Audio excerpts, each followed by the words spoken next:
What's going on, everybody? What's happening? Welcome to Local Musicians. XP? Glad you're with us on this springy Tuesday night. Sure, it's gotten kind of warm, man. Kind of warmed It up. is. About to get those thunderstorms coming in, bro. Man, uh-oh. Does that mean your power gonna go out again, dude? Bruh. Man, Light flashed and that was it, bruh. the light flash, man. Hopefully, My wife tripped because she watched. She's like, I know he paid the bill. Those old days you didn't pay the bill. We talked about that. You pay your bill, you test the phone company, electric company, water company, all of them. Bruh, what's worse is, bruh, when you I had moved in with a friend of mine, man. I got out the house, man. We was in the crib, man. Somehow one of us forgot to pay the water bill. Yeah, you Right in said the middle of the shower, bruh. Lather on your uh face. Water got shut how down. did you rinse? Okay, how did you rinse off? Oh, it's just straight towel, homie. Two towels. I was like, what is going on? I thought something was like wrong with the water in general, bro. You didn't go to the toilet, man. Man, bro. Use Nah. some water. You gotta go to the toilet. That would have been most egregious, bro. That one right there. Hey, you gotta do what you gotta do. But Yeah. But so hopefully we'll be cool unless a storm comes this Early. way, comes the south side and knocks my man off again. We should be here for the duration. Right. So I hope you guys are doing well. Get all of the house cleaning out of the way. If you are on YouTube, please subscribe and give us a like on the video. Share the video. That really helps us out a lot. We are steady. It's just been weird. You just got to keep at it. Mm-hmm. In the last 2 days, we have almost 10 new subscribers. So okay, cool. Big ups to our good friend Brian Falgu, who's been helping us out with making it happen, Captain.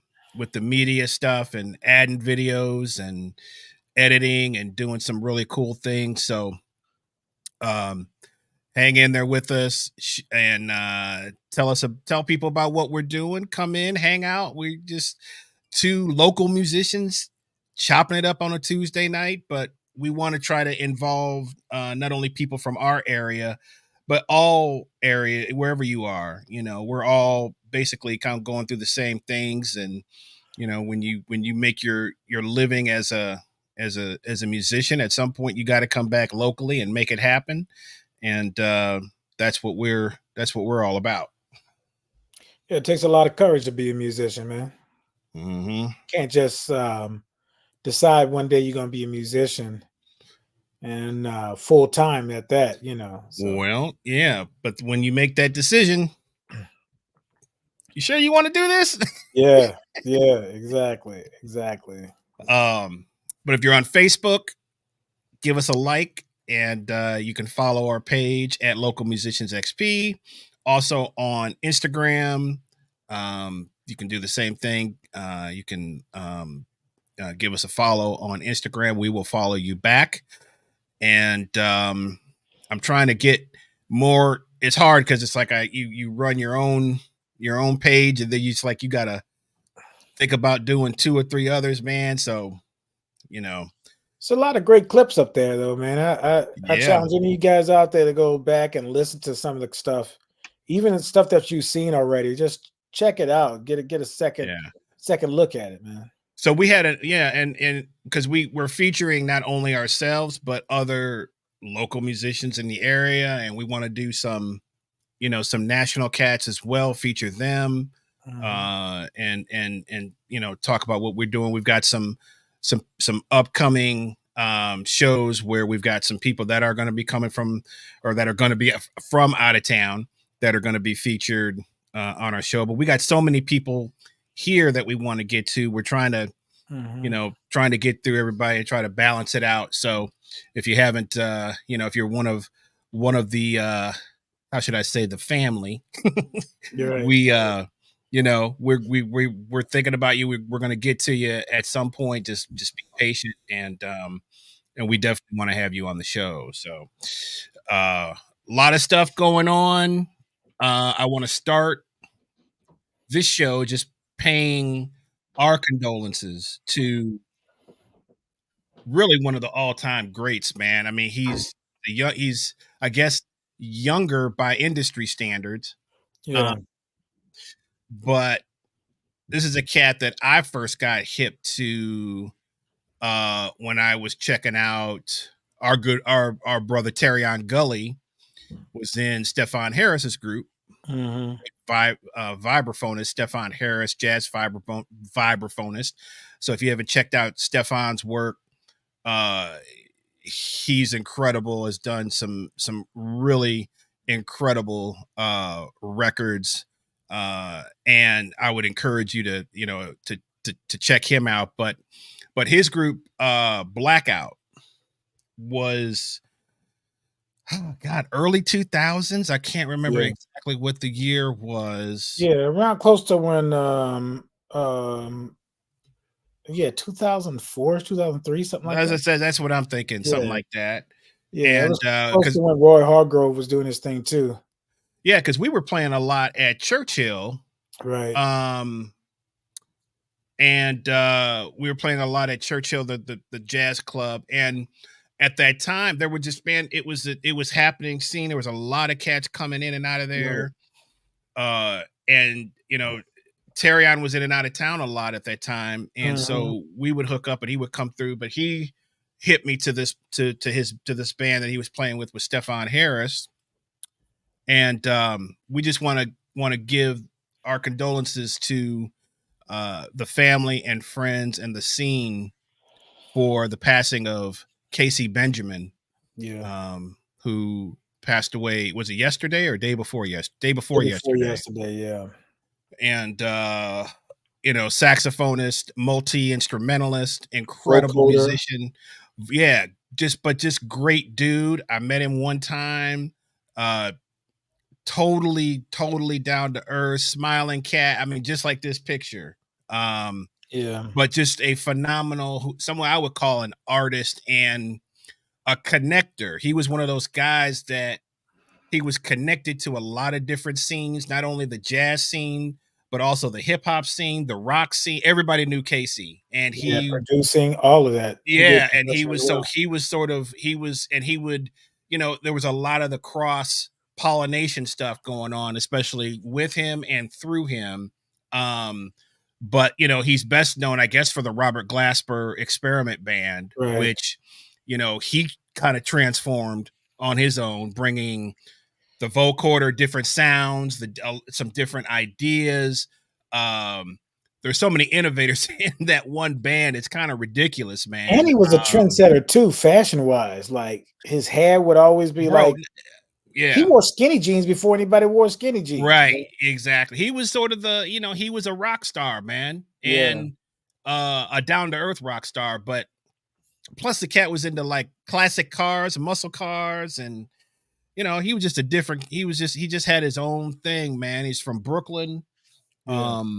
And what was tight with everybody and with so many different people, like I said, in so many different scenes. I mean, just a few of the people that he played with: Roy Hargrove, Betty Carter, Mhm. uh Derek Hodge, Chris Bowers, Kendrick Lamar, Nas, Q-Tip, Heavy D, Wycliffe Jean, Bilal, Mary J. Blige, Beyonce, I mean, the list kind of goes on and on. Yeah. And a good friend of ours, Anton Harris. I remember Anton Harris uh, was in a quote unquote jazz competition with Kate. They're the same age, so Wow. Anton went to I want to say either New York or somewhere where they were having like this sort of like jazz competition, and Casey was one of the cats that he was up against. So Wow.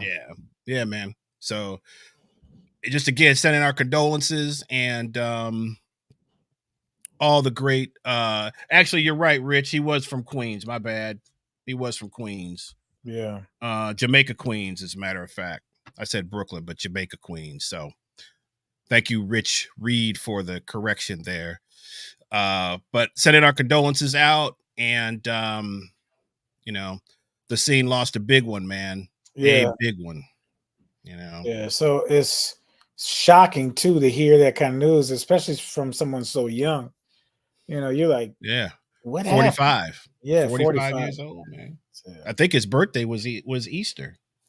Wow. I think so. That's crazy, man. So yeah, man. But I was thinking about a little bit of that last night. We were on the gig, and I was just thinking, man, it's like, you don't your time is you don't know when your time is up, and we need to celebrate those who are here more than we do. I know Yeah. it's kind of a weird thing maybe, but it's always, we wait till someone is gone to celebrate their life and their contribution. But we need to do that just with our everyday people, man. You Celebrate what they bring to you in the immediate. you ever think about your legacy? Think about no?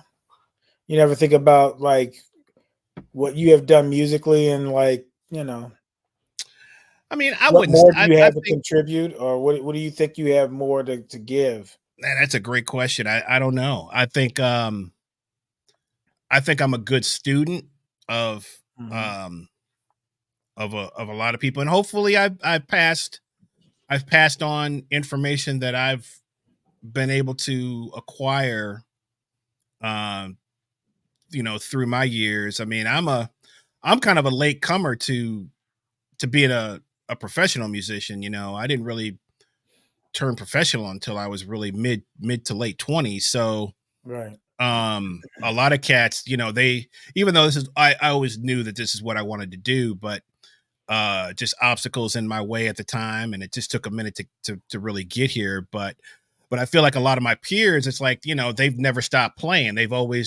been doing this since they were 9, 10, 12 years old. There was a big gap in my life where I wasn't even playing drums. So Mhm. um I always think about that. But I think I'm a my greatest gift is as I try to pass down what I've learned from those before me. I feel like that's kind of my calling, man.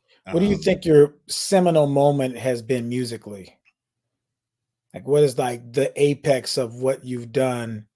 And there's probably a lot of those moments, but if you had to point to something that you can just look back and go, ah, that was a moment right I there. mean, I don't know. I've played in several different countries. I mean, I've been to Japan a couple of times. I've been to Italy. I mean, people have actually paid for me to play with them in different countries and different states. And so I feel like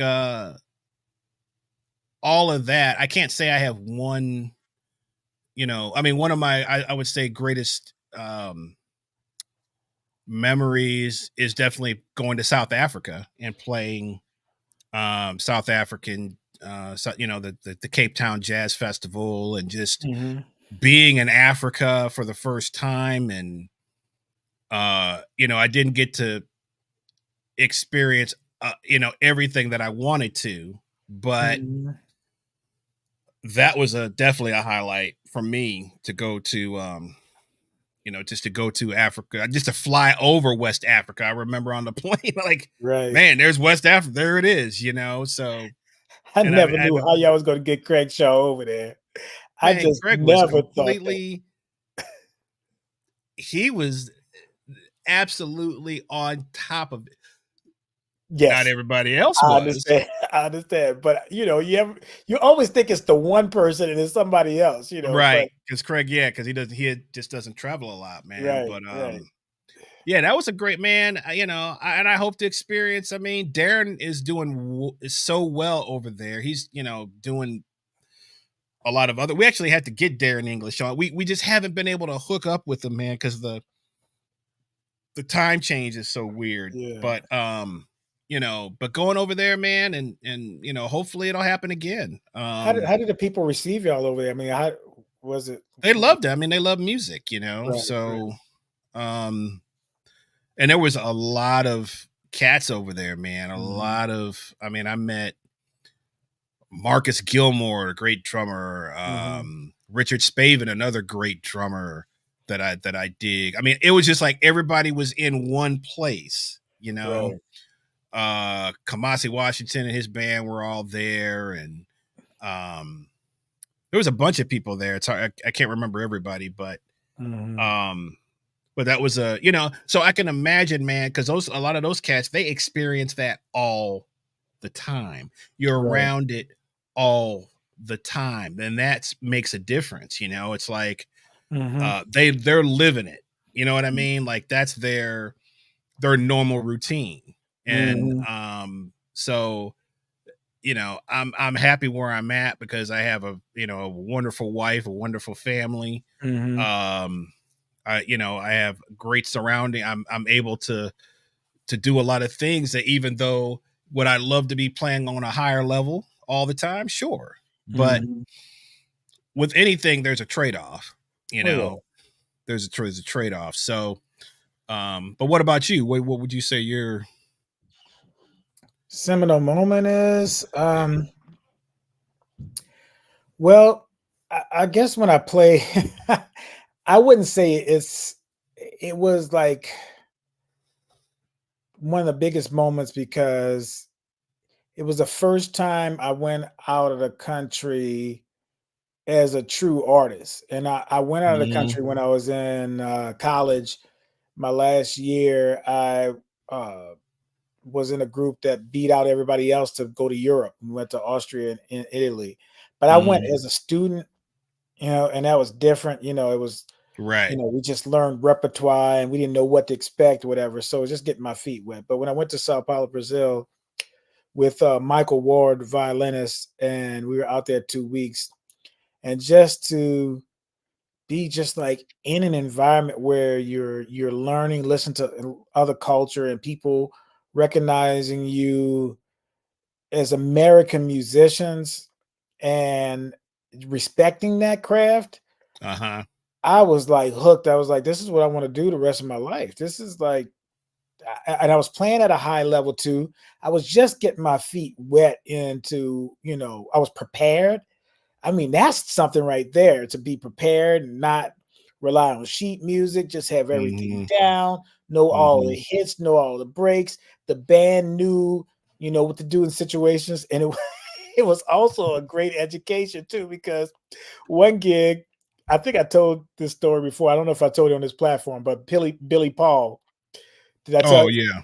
Yeah. Mhm. So that meeting Billy Paul there and doing that, having him do the switcheroo on us. I was like, okay, that's how these guys do it. Okay. Right.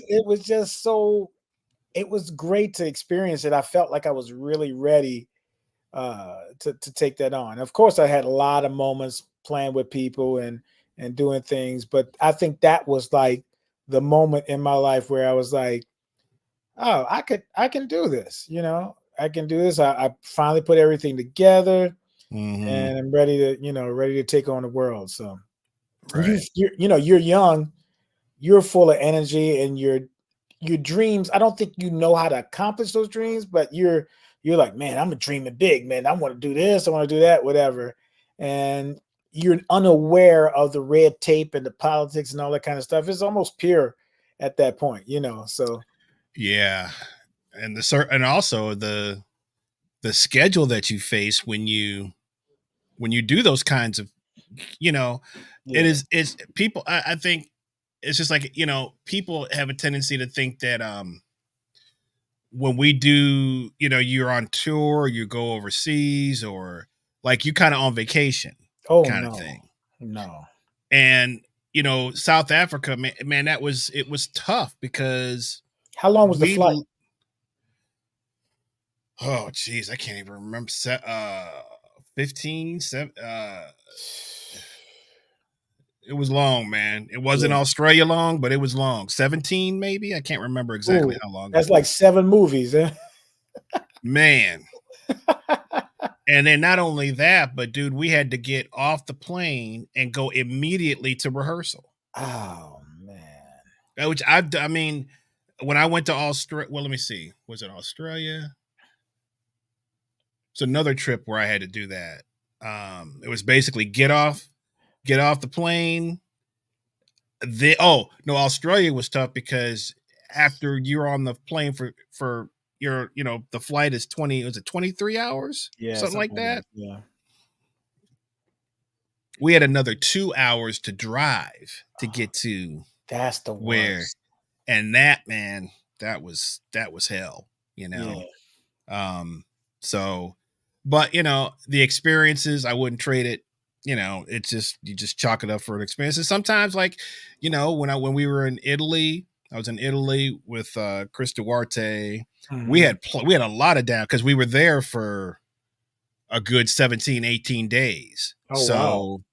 So you had plenty of days where you could just hang out, do your, sightsee, go shopping, do whatever you wanted to do. In Italy, lunch is like a whole thing. I mean, it's not, you can't go eat lunch and that's it. 5 minutes. It was great. Shanita was able to come for part of that trip. Oh, so we got to experience a lot of stuff together. And right. So 15 hours from ATL to Johannes. We went to where's the Jayburg is. That's Cape Town is further than Jayburg is, though. Yeah, it's insane. It's insane. I ever tell you about, man, that trip that I did in college? We went to Lanciano, Italy, and then we took a train to Tiro, Austria, Innsbruck. So, bro, two things, but I'll tell one of them. So, man, the drummer, his name is Mark DeFlorio, right? So people loved him in Italy because he had a last name DeFlorio, right? I think he even moved to Italy after that experience. But anyway, so we get to Innsbruck and we got like a day off, whatever, and we decided to take this this trip to this mountain. Right now, this mountain range is so high that we took a gondola up there. We got up to a certain point. We looked down. We see an airplane flying, like a 747 flying underneath us, right? So there's this, the air's getting thin. There's some cows on the top of this mountain. It's the weirdest thing, right? So, and goats, goats are excellent climbers. So this cat, Mark DeFlorio, we called him Nature Boy, like Ric Flair, because he just loved nature, but the dude would have cut off jeans, sandals, and just climbing stuff, right? So, man, he's going up ahead, and our guide is just looking. He's an Austrian guy, and he's way up there. He's disappearing almost into the cloud. And he just says, as a matter of factly, he said, "Your friend, Mark, is his name?" We said, "Yes." He's like, "If he climbs any further, he will die." We're like, "What?" He says, "Yes, the oxygen is getting so thin, he doesn't even realize it. And by the time he does, he will die." So we are screaming, "Mark!" He can't even hear us. He's so far away. We're like, "Please." And we're like, "Can you do anything?"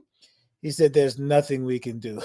Like that, right? So we are devastated, bro. And so we look, and Mark goes like to climb 2 more places, bro. And we thought like something's going on, and he just turns around, comes back down. We were like, phew. And Mark came down like it was no big problem. We was like, "Dude, they say you were gonna die, bro. You all right?" And the guy just said so matter-of-factly, "Yes, you were so close to dying." I was like, who is this guy? The story was good, but you sound like Misha when you told that story, who's from Russia. So, hey, at Eastern Bloc, same thing, bro. Eastern Bloc, bro. That's just how you sounded, just like that. Misha, bro. I digress. Those pants. But anyway. And he had a Beetlejuice pants the week before, bro. So, yeah, man. I mean, it's, are those days ever going to come back, though, man? Like, I don't know. I see some cats getting over there. I'll tell you, the cat that get around is Terrion, man. I haven't talked to Terrion in a minute, but just from his social media, I'm like, bro, you go from one tour to another one. Like I have never seen. You'll just show up somewhere. You might be like Right. at Then a it'd be gas home. station. You see Terry on. You're like, bruh, what you do at the BP? Like, Got a little gas, bruh. that Hot cat cheese got, popcorn. bro, his miles, I know, because he's serious about his he be flying first class. He got so many miles, man. Right, right. He'd be flying first class, man, all that stuff. But man, are those, I wonder, man, are those days gonna come back, man, like they were? I don't know. Right. That's a good. Now I don't even like flying like that anymore, man. Man, I'm trying to, because my better half is all about traveling. So I'm trying to get it together. That's why I was taking those trips to Key West and stuff with Mike, trying to get used to just getting back, You're and actually, man, with that traveling, man. You are man, with. I had to take, because I get motion sickness. So I got to take, as long as I take my Dramamine, right, and eat a little something, man, before I get on a plane, I'm usually okay.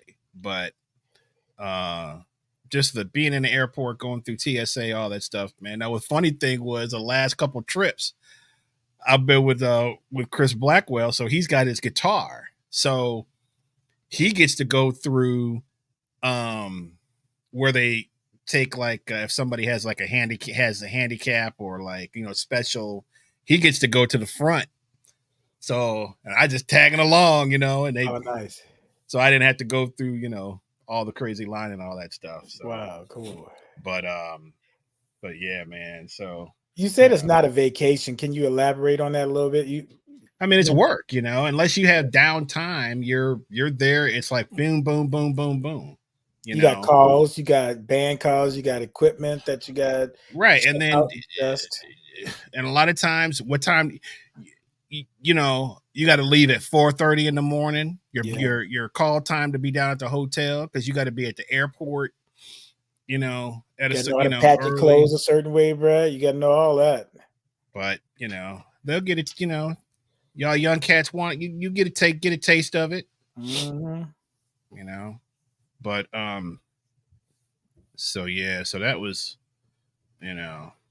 must be guitared. The chat would not be the chat without the chat. Yes, your guitar player going to be your best friend if you are going through an airport, because they have to go through, they can't go through the regular TSA. So, Doug, you're not wearing that robe again, are you? Man, don't start. Shit. So shout out to everybody in the chat. I know we got some people watching that have not acknowledged themselves, but what's up, Richard, Brian, John Lamatina? Good to see you, my man. Doug Ponier. I know we got more people, but they're in incognito right now. Speaking of incognito, what's up with our brother Cleveland Jones? Cleveland Jones was singing with incognito for the last few days. We need to get Cleveland on the show, man. Yeah, and chop it up with him. He's a great dude, man. Yeah. Cleveland's a great cat. Somebody just came back in the land of the living, bro. But who's that? Oh, World Traveler. Yeah, World Traveler. You know what I'm saying, bro. He ain't got time for us, man. Nah, bro. Man, he too. What's up, Brad? Yeah. Mark, Robert Boone, World Traveler. But yeah, man, Cleveland Jones showing out for Atlanta with nice. Incognito. Right. Sounding great. Subbing for Tony, who is I guess he's sick or something. Something's going on with him. Their longtime vocalist. But that's great, man. Cats, getting opportunities, man. Mm-hmm. We represent each other, in a positive way or negative way, That's right. Sometimes people hear some, musicians, and you have to trust them. They'll go all around the world, man, those Atlanta cats know how to play, do this kind of stuff. Or they'll say, man, those Atlanta cats, they don't really handle business, whatever, Well, and that's funny because you do get lumped into a city. Right.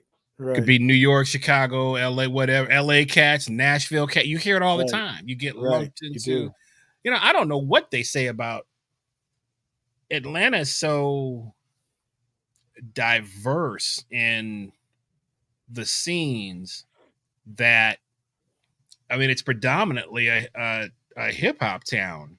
But I hear things when I go out of town. They say, me being a piano player, they say, "Man, you guys got some really good piano players in town," and it makes me think, well, what do other places have? For jazz piano players, Mm-hmm. But you have like Atlanta, the gospel scene, musicians wise. Yeah, big Oh my time goodness. gospel. Yeah, gospel. Yeah. Really, I guess it all kind of R&B because it stems from the Jermaine Dupri and LA and Babyface when they were here, and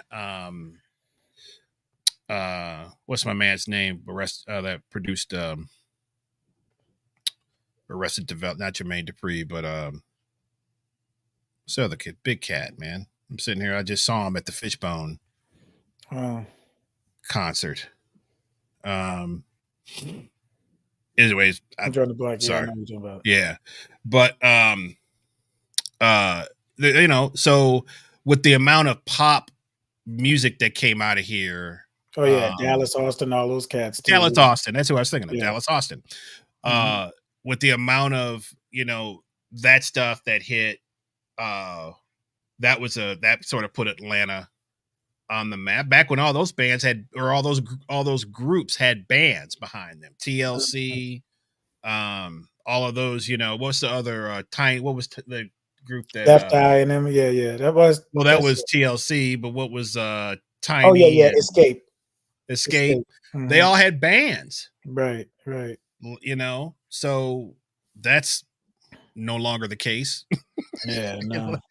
Unless you're big, Beyonce or Taylor Swift or whatever.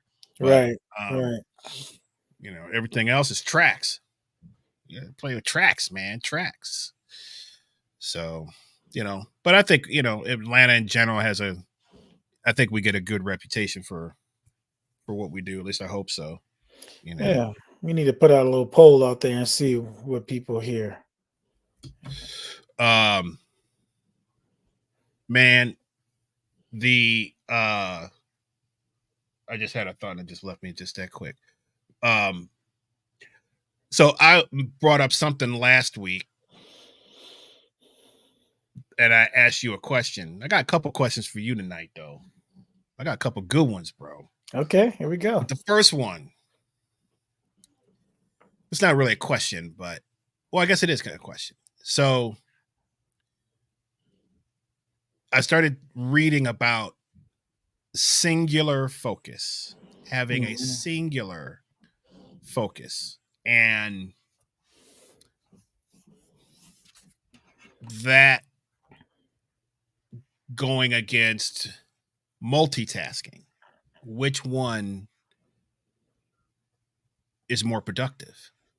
So if you're in the chat, you can chime in on this because I think it's a very interesting question because I think I look at myself. So, and actually what's so funny is I got a text this morning from a good friend of mine who actually came out to the session last night, John Lewis, drummer. Okay. And he said, he said, man, it's so incredible knowing someone that has such a singular focus on playing the drums. Now, he meant that as a compliment, but I was like, man, I wish I had sometimes I wish I had a sing. I don't feel like I do have singular focus. I feel like I've always had other things, going, or I'm thinking about, or I'm working on at the same time as I am trying to, work on my skills as a drummer. So I don't see myself at all having a singular focus. I mean, I guess you have to have some traits in that, in having singular focus, because you have to practice whatever you're practicing for so long to even be able to play it. But I know guys that have that to the nth power, bro, that I can't even touch. Like guys that literally live, sleep, and breathe playing their instrument. And I think there's a lot of cats that we could talk about, go one by one, who kind of have that singular focus. Now some guys, they can multitask. They're good at more than one thing, which is even more envious of me. I even get I'm like, man, it took me all day just to work on this and you working on two things. So what's your take on singular focus versus multitask, and what category would you put yourself in? Well, I think that oftentimes we make it a dichotomy, meaning they're polarizing, right? Singular focus would be the opposite of multitasking. And of course, there are more people who are one or the other or have traits of one or the other. I would say that sometimes things are not a dichotomy where it's polar opposites, but it might be a continuum. And a continuum is like sometimes your foot is in one area and another area. You're not always on a roller coaster, but you're not always on flat ground. So you're doing one or other. But I think um, as if you think about it in regards to like finances, people talk about you need to have multiple streams of income. But I remember seeing this finance guys like, no, the people who make a lot of money have a singular stream of income, and then as they get into their craft or what they're doing, then they diversify their money. But if you are thinking about multiple streams of income, you can't really focus on the one that you need to concentrate to earn what you need to earn. So I think with musicians, there's a point in our lives that we have to get singularly focused about our playing and building our vocabulary and building our knowledge base so that we can execute what we need to execute. And once we get to that point, like the great Kinaboto said, sometimes it's just maintenance for yourself, and then you can move on to other things. So, but everybody has a measure or a degree or bent to other things, especially like, okay, myself. People don't know that I'm an introvert that has been converted to extrovert. Nobody would ever Okay. believe that. I was gonna say, right. Nobody would believe that. But I'm quite happy being by myself. I was the quiet, shy one in my household, if you could believe that. But I had to come out of the proverbial closet, and become because a musician cannot be a person who's just so quiet unless you just like uber talented. And even with that, you're going to even either get taken advantage of or people won't get to know who you are. You just be in the closet, just nobody knowing who you are. You could be one of the baddest cats. And we know there's a lot of cats that's killing, but they're not out. So nobody knows about them. So I think for myself, I could kind of multitask. I'm like more of a multitasker. But I will tell you, my stuff is planned out where every day is contingent on the next day. Like once I finish one day, I'm already working on the next day. And if I'm working with some groups, I look at my calendar and I say, okay, I got a gig on Tuesday and I got a gig on Friday. I'm gonna learn my stuff on Sunday for the group on Tuesday. As soon as Tuesday's over, I'm ready for Friday, and then I have the schoolwork and other stuff, and then compartmentalizing stuff in my head. But I can't put divide up my attention all the time. I have to stay focused on one thing for that moment and then move on, So to be a multitasker is truly kind of a gift too. But I know people who have tunnel vision that they're not going to let anything, like you think about Kobe Bryant. Right. He didn't go to parties, do any of That's that kind what of I'm. stuff. That's He right. everywhere he was, if he was Right. playing in Miami, he'll call up D Wade. There's a lot of interviews there. I called up D Wade and say, "How do you do your step back? All this kind of stuff, the Euro step." Right. Right. Forever learning. I'm like, but Allen Iverson, totally different. They say Allen Right. Iverson, the whole summer would just eat, do whatever. He'd take 2 dribbles in practice when they come back from summer and be killing everybody. Right. You're like, so he wasn't singular focused, but Kobe Bryant, and even when he retired, he kind of left the basketball world behind and started doing other stuff. Wrote a book, took piano lessons. If you get see him Mhm. playing piano and stuff like that, started Mhm. coaching his daughter's team. I mean, he immersed himself in stuff, and that Right. that type immersion kind of person, I don't understand that because family wise and all the stuff I want to do that I like to have fun and stuff. I I can't throw pool aside or basketball or things that I like to do. I do limit myself with TV shows though. I limit myself, say, if people call me, it's like, hey man, you need to check out Game of Thrones. I'm like, okay, is it good enough to supplant The Wire? You know what I'm saying? Because I can only give up one show, and so Mhm. I really put myself on that. But yeah, there's tunnel vision and being singularly focused is a totally different thing. Well, are you saying tunnel vision and singular focus is the same or different? Yeah, it's the same. Okay. It emerged from tunnel vision used to be like peripheral vision where you wouldn't see what's in front of you, but Right. it changed over time to say that you have Right. blinders on, that you don't see anything else but that objective. Okay. But so here's the I guess the debate, right? Okay. With because you just named one of the all-time great singular focus of people of all time, which is Kobe Bryant. Mm-hmm. So if you want to stay in the sports world, Mm-hmm. another one of those guys would be Tom Tom Brady. Brady. Yeah. Same thing. Um, everything was, you know, about Nutrition. everything. Singular focus. Yeah. Not not the most talented, No. but willed himself, whatever that is. Okay. So there's Yeah. a good singer. What about so here's a couple of interesting because you have, I think there's two people that we both idolize in some way, but I feel like are completely well, a few people completely different. Let's just talk about two that immediately come to mind. John Coltrane, singular focus, Yeah. right? Uh he's practicing in the closet after the gig.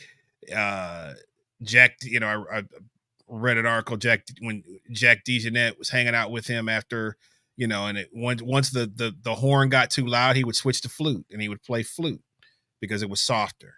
In the Go to hotel room. Thelonious Monk house, open Right. the door, start playing. Him and Sonny Rollins outside of a bridge playing all the Let time. Yeah. Okay. So, but then you have another cat who is in that same category, but I think it's more of a multitasker. Herbie Hancock. He's very into tech. He's into the latest synthesizer. He wants to learn about, a bunch of other things, as well as being a great, you know, he's not Well, he's not in his room. What I'm saying, he's not in his room practicing. but I see that as the same thing. I see engineering and music as the same thing. That's his gift, is that mind of breaking apart and creating. So engineering, think about Neil Starkey. Neil Starkey, electrical engineer.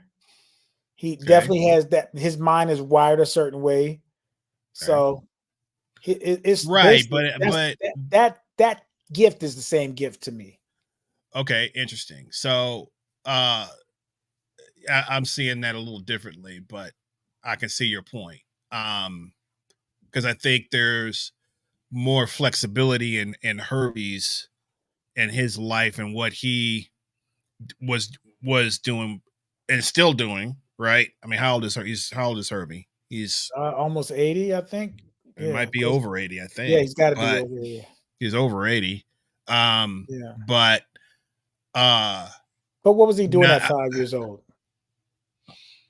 I, First of all, he was not born poor. He's born to upper middle class to rich parents. okay. Right. So he started playing. He played the Mozart concerto at 5 years old, 6 years old, classical. Okay. Right. He started doing engineering stuff like that. So he was one of the first ones to break down synthesizers, so knew that kind of stuff. So I think that his mind was geared towards something like that.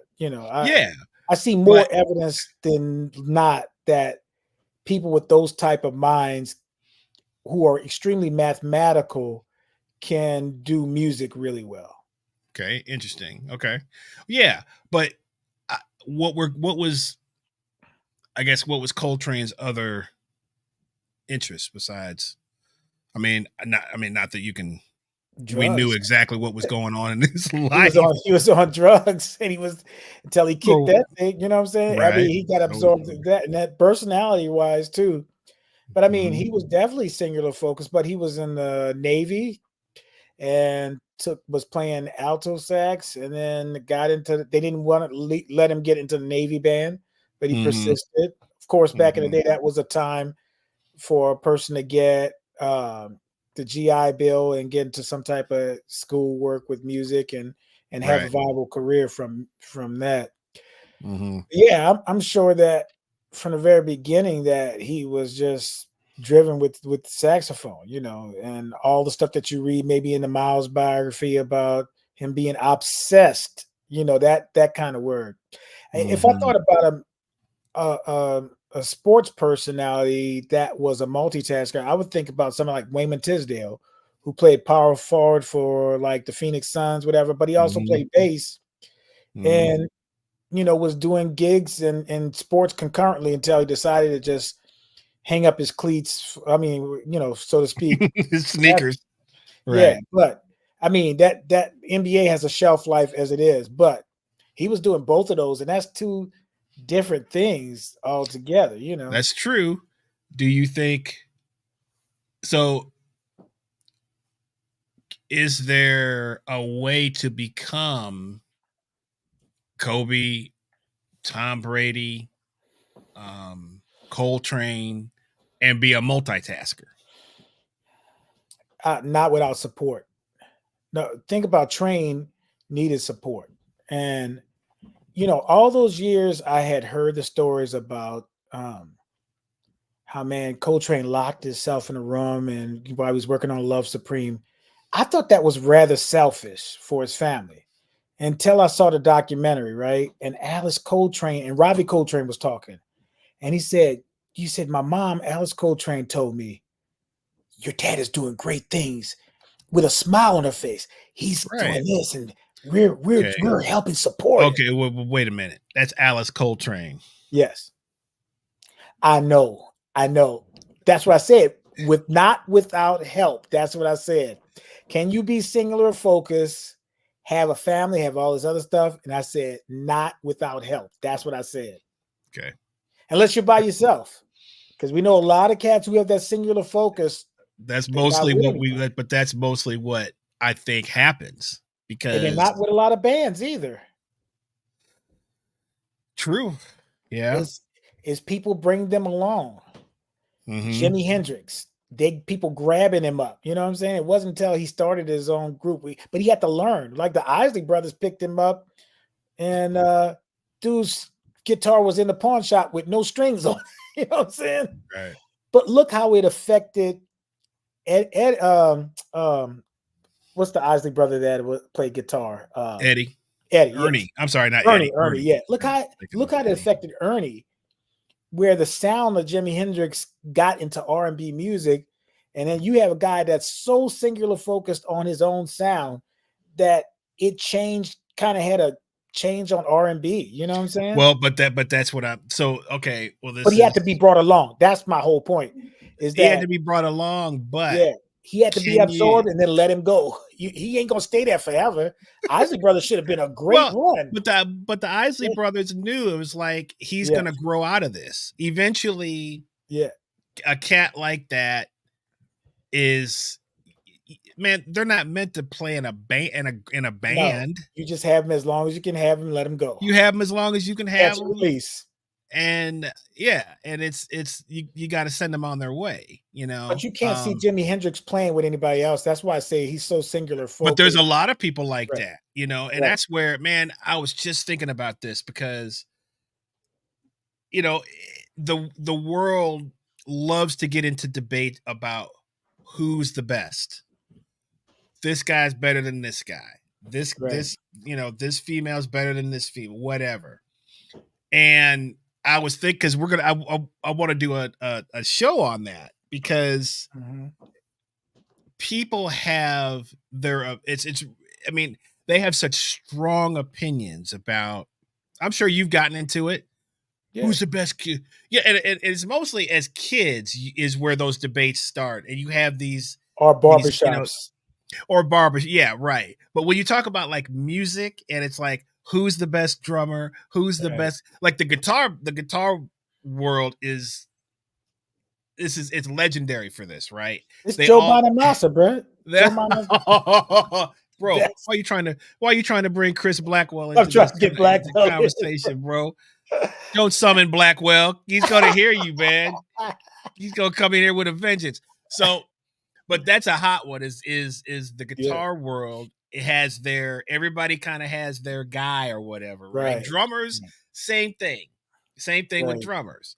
But it's mostly like in this, which leads me to another topic that we'll get into later, which I've already got it's called the popularity contest, right? Because a lot of times it's all about the popularity contest. It's not really about who's got the most skill. It's about the popularity contest. So when you talk about, you know, and especially like in the rock world, that's a hot one. Is, oh, this guy's the best. Oh, this guy's the best. Oh, this guy's the best. And it's like, it's so subjective, though, right? Not only is it subjective, but just like you said, could Hendrix go and play? Now maybe he could, because he was trying to hook up with Miles, and did hook up with Miles, and trying to, you know, he was trying to kind of do some of those things. But a lot of these guys, it's like, dude, could they go play with so-and-so? Could they go play with so? It's like, no, you spent your entire career in one band, which is a blessing and a curse. But could this person go and play with so-and-so? Those are always the things. Whereas you see, you know, other cats who, you know, maybe if they're like a session musician or a touring, you know, they might play with, you know, if we're talking about drummers, you know, we talk about Vinny Colaiuta all the time. It's like he's the guy, he's playing with Frank Zappa, Shaka, Herbie. He's, you know what I'm saying? So there's like there's evidence of this cat can kind of do it all. Right. There's other guys that have nowhere near that type of resume. And also, it's like, you know, it's one of the reasons why Sting quit the band's a multitasker. Dump the police. Everybody was mad.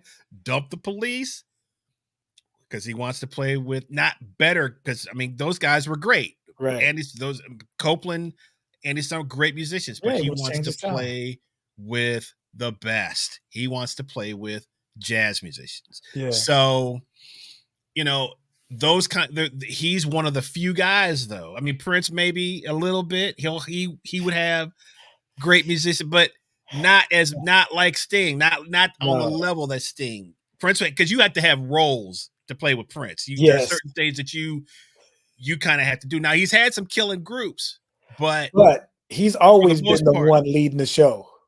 Oh, well, of course. But I mean, Sting's leading the show. I'm not saying it's not. I think it's more of a fit the music kind of thing. Zappa, the stuff he did with Herbie. Guy. What about Herbie when he had Sting on stuff? He was the ultimate and quintessential side man. He didn't have to be a leader. Right. You know? So there's guys that you say, man, they could go play with this person, they go play with that person, but Right. you know, you don't really know until. What about Terrence Blanchard? What would you consider him?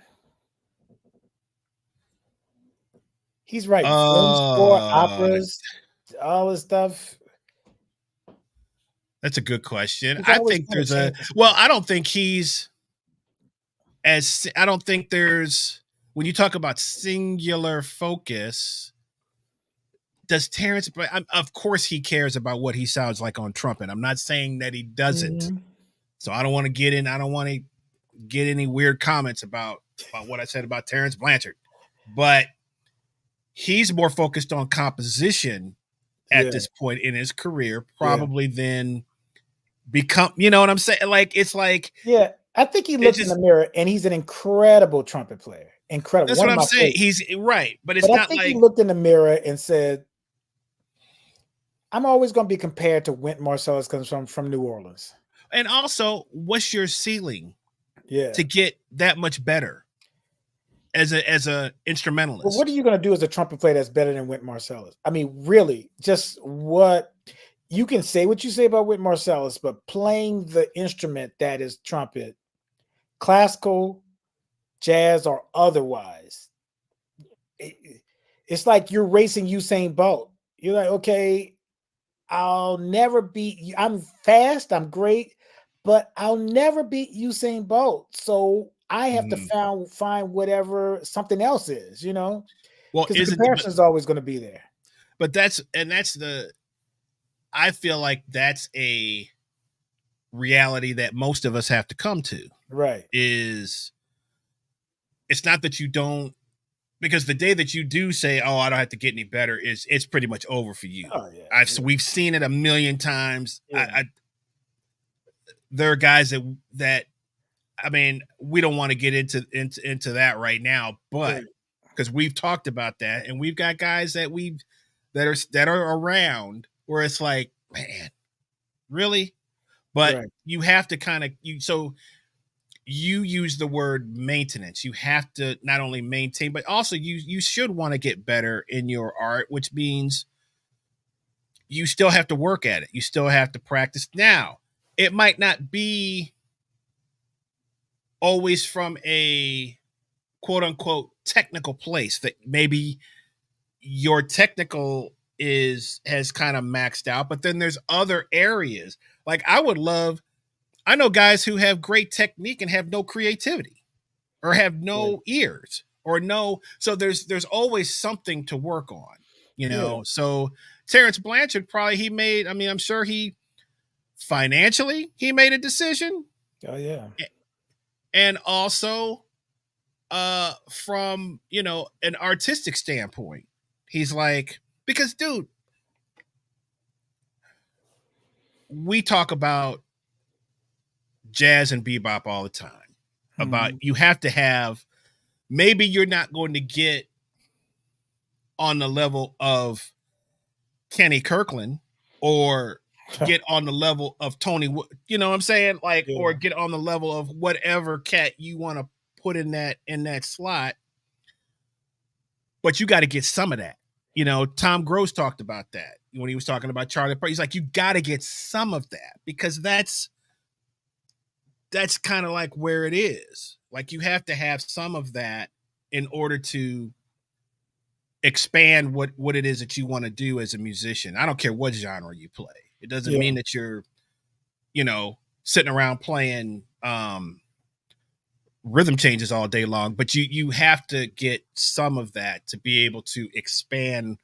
And most of the greats do, man. Vince Gill, who's a country Yeah. great singer, country guitar player, go all the way back to my man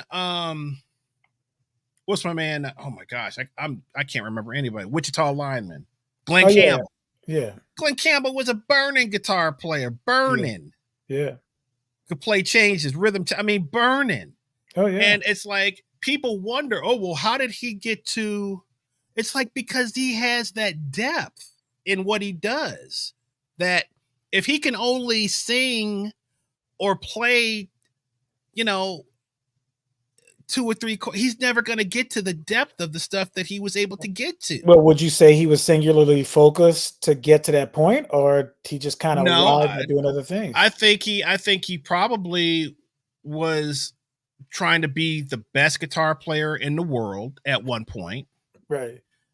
And then other opportunities present themselves, or you go, man, I could make a lot more money playing these sessions, which is nothing wrong with that. You can still be work on your craft, be a great player. You can still make it, you can still make a living, right? But do you want to make a great living? Well, what's crazy is I knew this guy I went to church with, man. And he lost his job, got absorbed by another company. And in the meantime, he was looking for another job. But Chris, he just had his eyes focused on management. He's like, I'm in management. Okay. I'm like, dude, you're not going to do this? He's like, I'm not that. I'm management. And I'm like, wow. And I thought that was kind of selfish, but at the same time, Cat knew what he was and said that's what he's going to be. Me, I'm different. I'd be like, okay, I have a job right now. I'll go work at Starbucks. I'll do ride share. I'll do whatever it takes to have my family. He wasn't doing any of that. He was like, no, that's not, I'm management. And I was like, dang. Right. And maybe sometimes you get that to a detriment, to a fault, but everybody's different. And here's the thing. If I want somebody, if I'm in a pickle and I'm in a pinch and I need somebody to protect me or do something, I'm calling that cat that singular focus. Bruce Lee or whoever who've been working on their skills, like, bro, that's the cat you call right here. And we've all been in that position. We're like, who do you need? I need somebody who's not going to rest until they get this done. And you call that cat, Right. Well, I'm always envious at the singular focus cats, because I think people confuse your OCD with that, because you can get dogged on something and be like a pit bull. But that doesn't mean that's singular focus, because you go from one thing to the next. Absolutely. Because it's like you're all into something, Yeah. I mean, if I'm into it, I'm into it. Right. But it's not going to be, I'm going to eventually have to break off and do something else. It's just how I am. Right. Whereas some people, man, I mean, it's like zoom. Right. This is what I do. Right. Even as a player, like, man, I play rock, I play gospel. It's like we've talked, both of us, it's I mean, there is something to the person that thinks they could do everything. Right. Bro, no. We see that every Monday. Right. At the session, at the jam session. Like, it's, I've talked to great singers, man. Especially like in the gospel world, right? You talk to, and you may bring up, man, you ever try to sing jazz or anything? They're like, heck no. I don't, that's a whole nother thing. I can't, but it's, they know that the respect factor of, they're like, that's a whole nother language. Right. But you couldn't learn it. You could learn it, but you going to be there for a while to really get it. It's just like anything else, it's like, to really be able to get that one, you got to be there for a while, you got to be willing to stick it out. So I think about the ultimate multitasker. You're going to laugh as soon as I say this name. All right. Asha Allah. Oh, geez. Let me tell you what. This dude, he's an electrician as well. But I remember when Charles Marley got married. He got married in like somewhere a little bit past Jonesboro, right? Right. And there's this lake. And Sherry, Charles's wife, comes down these stairs, and she comes to where the little area where they're about to get married. Where's Charles Mulvey? He's in a one-man skiff kind of boat. But who's running the boat with the one engine? Asa. He's do it a standing little up bit there. with the motor thing and bringing him through this water, bro. And I'm like, how did he learn this, bro? Like a riverboat captain, bro. That's that's why he bring 40 things on the gig. He can, he got a little bit of everything, man. Shout out to Asa, man. I'm messing with you. If you I hear brought out this. a brake drum. Bling, bling, bling. I was like, I said, where'd you get that from? It's on my 1965 Corvette. And he said it sounded good. I was like, wow. Okay, so here's a minute. Sorry, we're getting to some of these comments here. So Robert Boone says Shaq was another great multitasker for sure. Yeah. Well, that was instilled in him earlier. When he talks about he was at LSU, he was a business major. Most people don't know. And he says, how would I get a shoe? And he's like, okay, signed with Reebok, did all this kind of stuff. Now he's on Home Depot. Like, is Shaq's playing career is not relevant anymore, yet he's still getting deals. He's on Getting Buick, hella Icy deals. Hot, Papa Getting hella John's, deals. Krispy Kreme. Home Depot. Did you say Home Depot? New one, yeah. What about he's a DJ. What about the ink? What's the ink? Oh yeah, the cartridge. Yeah. What about I had it on the tip of my tongue. Oh, the General Insurance. The General Insurance. Yeah. Think about Shaq. He's gonna be in the commercial that he's he's owning the business of, or franchise or whatever. Oh, his name gonna be the Shaq-a-Roni. He just said he closed down. I guess he had a bunch of Five Guys, and he. Oh really?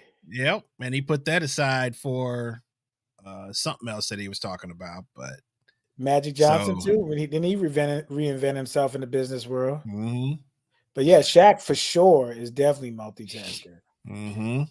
What about this one? I'm sorry. What's up, Garland? I hit that.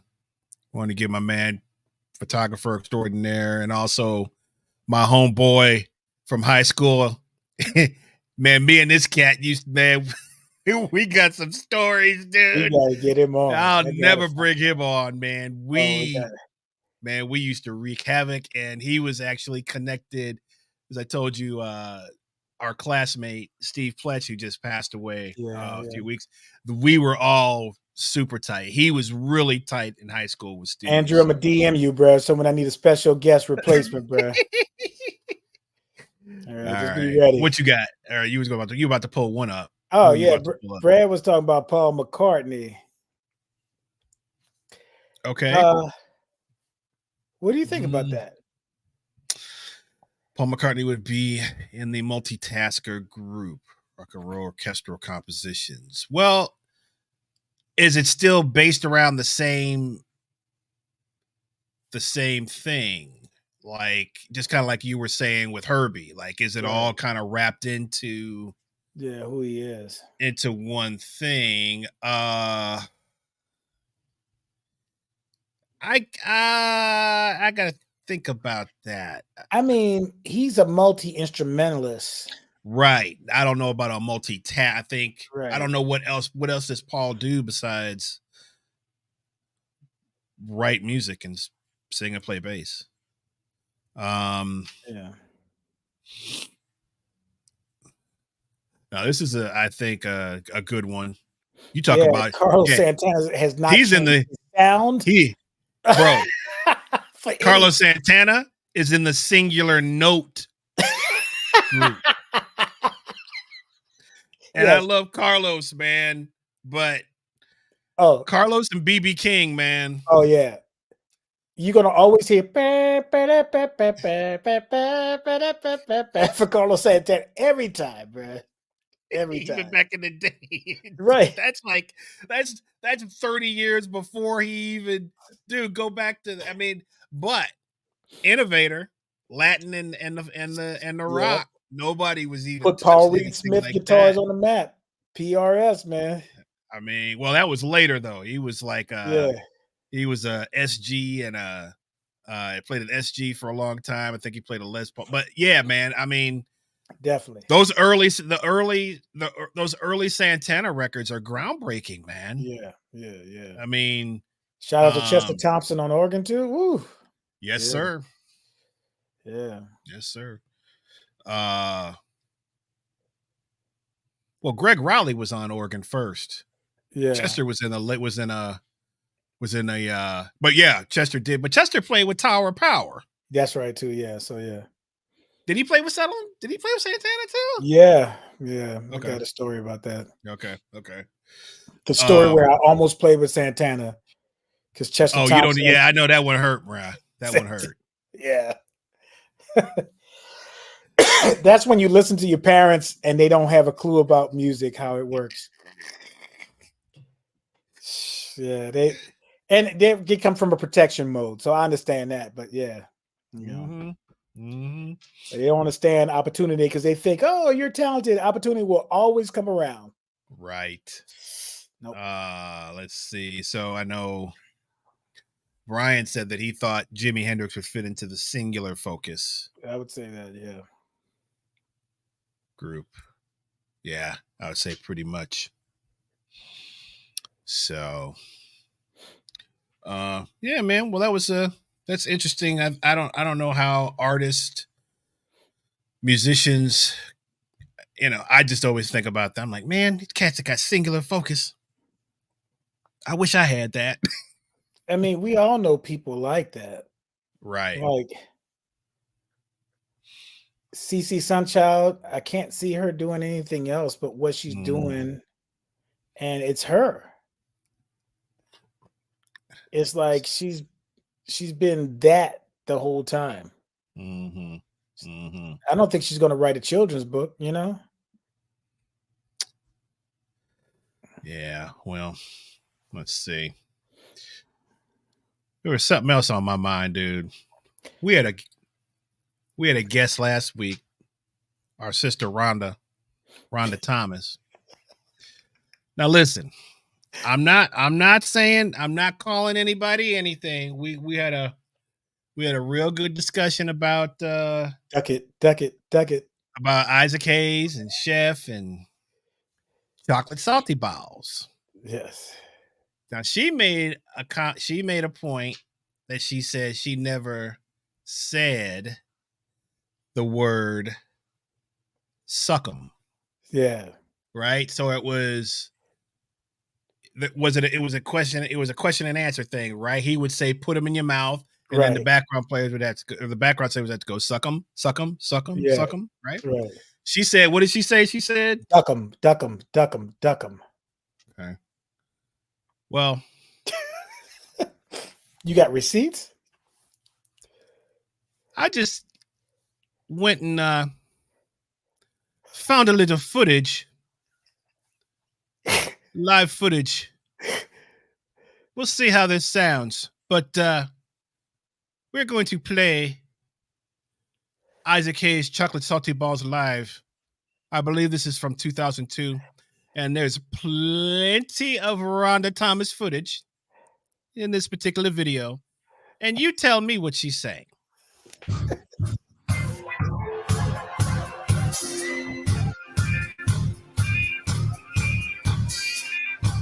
Look how many people there to hear this song.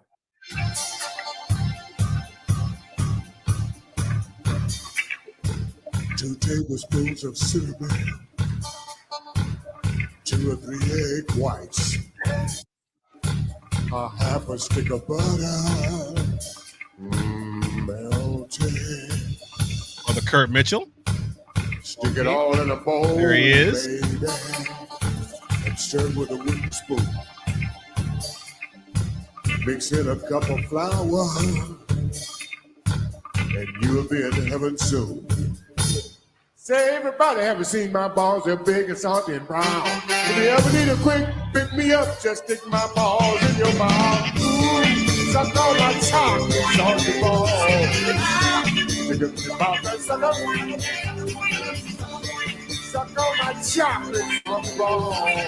So good for you. High fiber, baby. Just suck on my bone.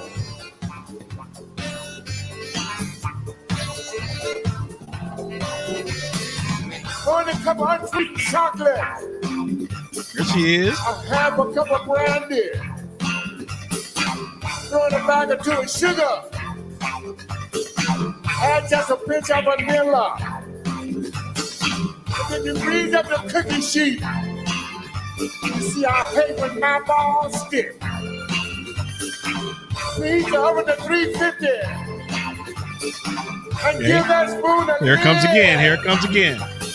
Everybody ever seen my balls are big and soft and brown. If you ever need a quick pick me up, just stick my balls in your mouth. Suck on my chocolates on your balls.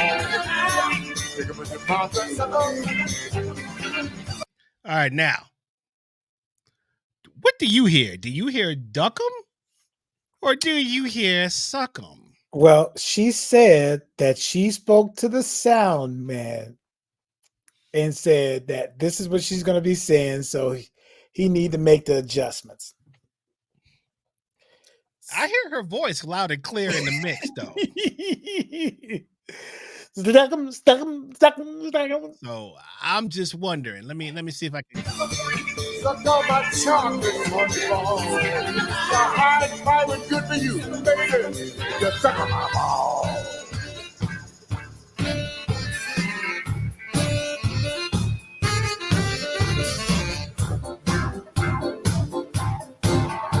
Shout out to the 401W. Hold up. All right, there's our sister right there. Okay. There she is.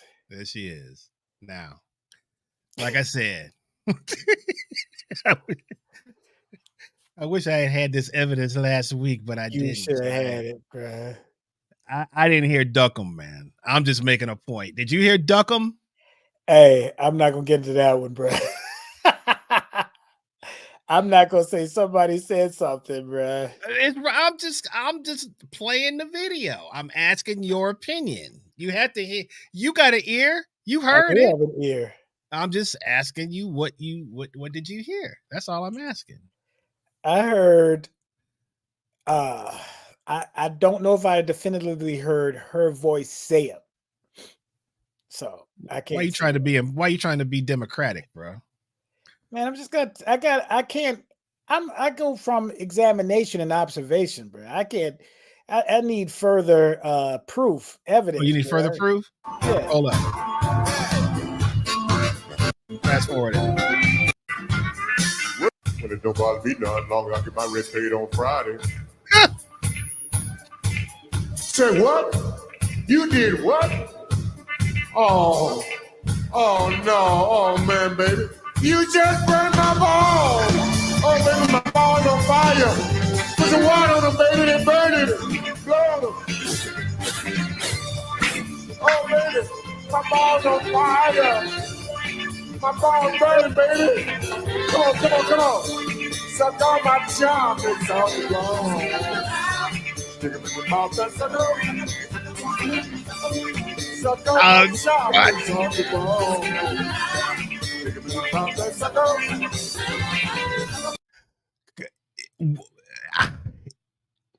Go ahead, say it, bro. You muted. Don't mute yourself now. Where it was loud. I heard it was loud and clear. It was loud. Huh? Rhonda, please comment. It was loud and clear.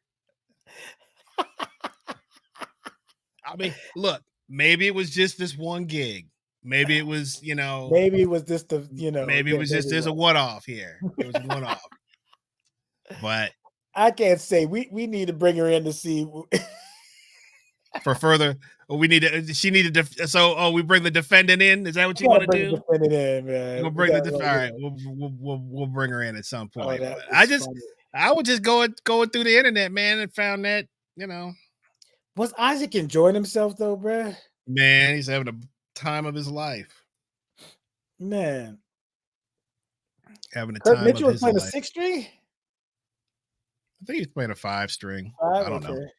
Yeah. That was on my mind, so I just okay. I thought, thought we would get some further evidence.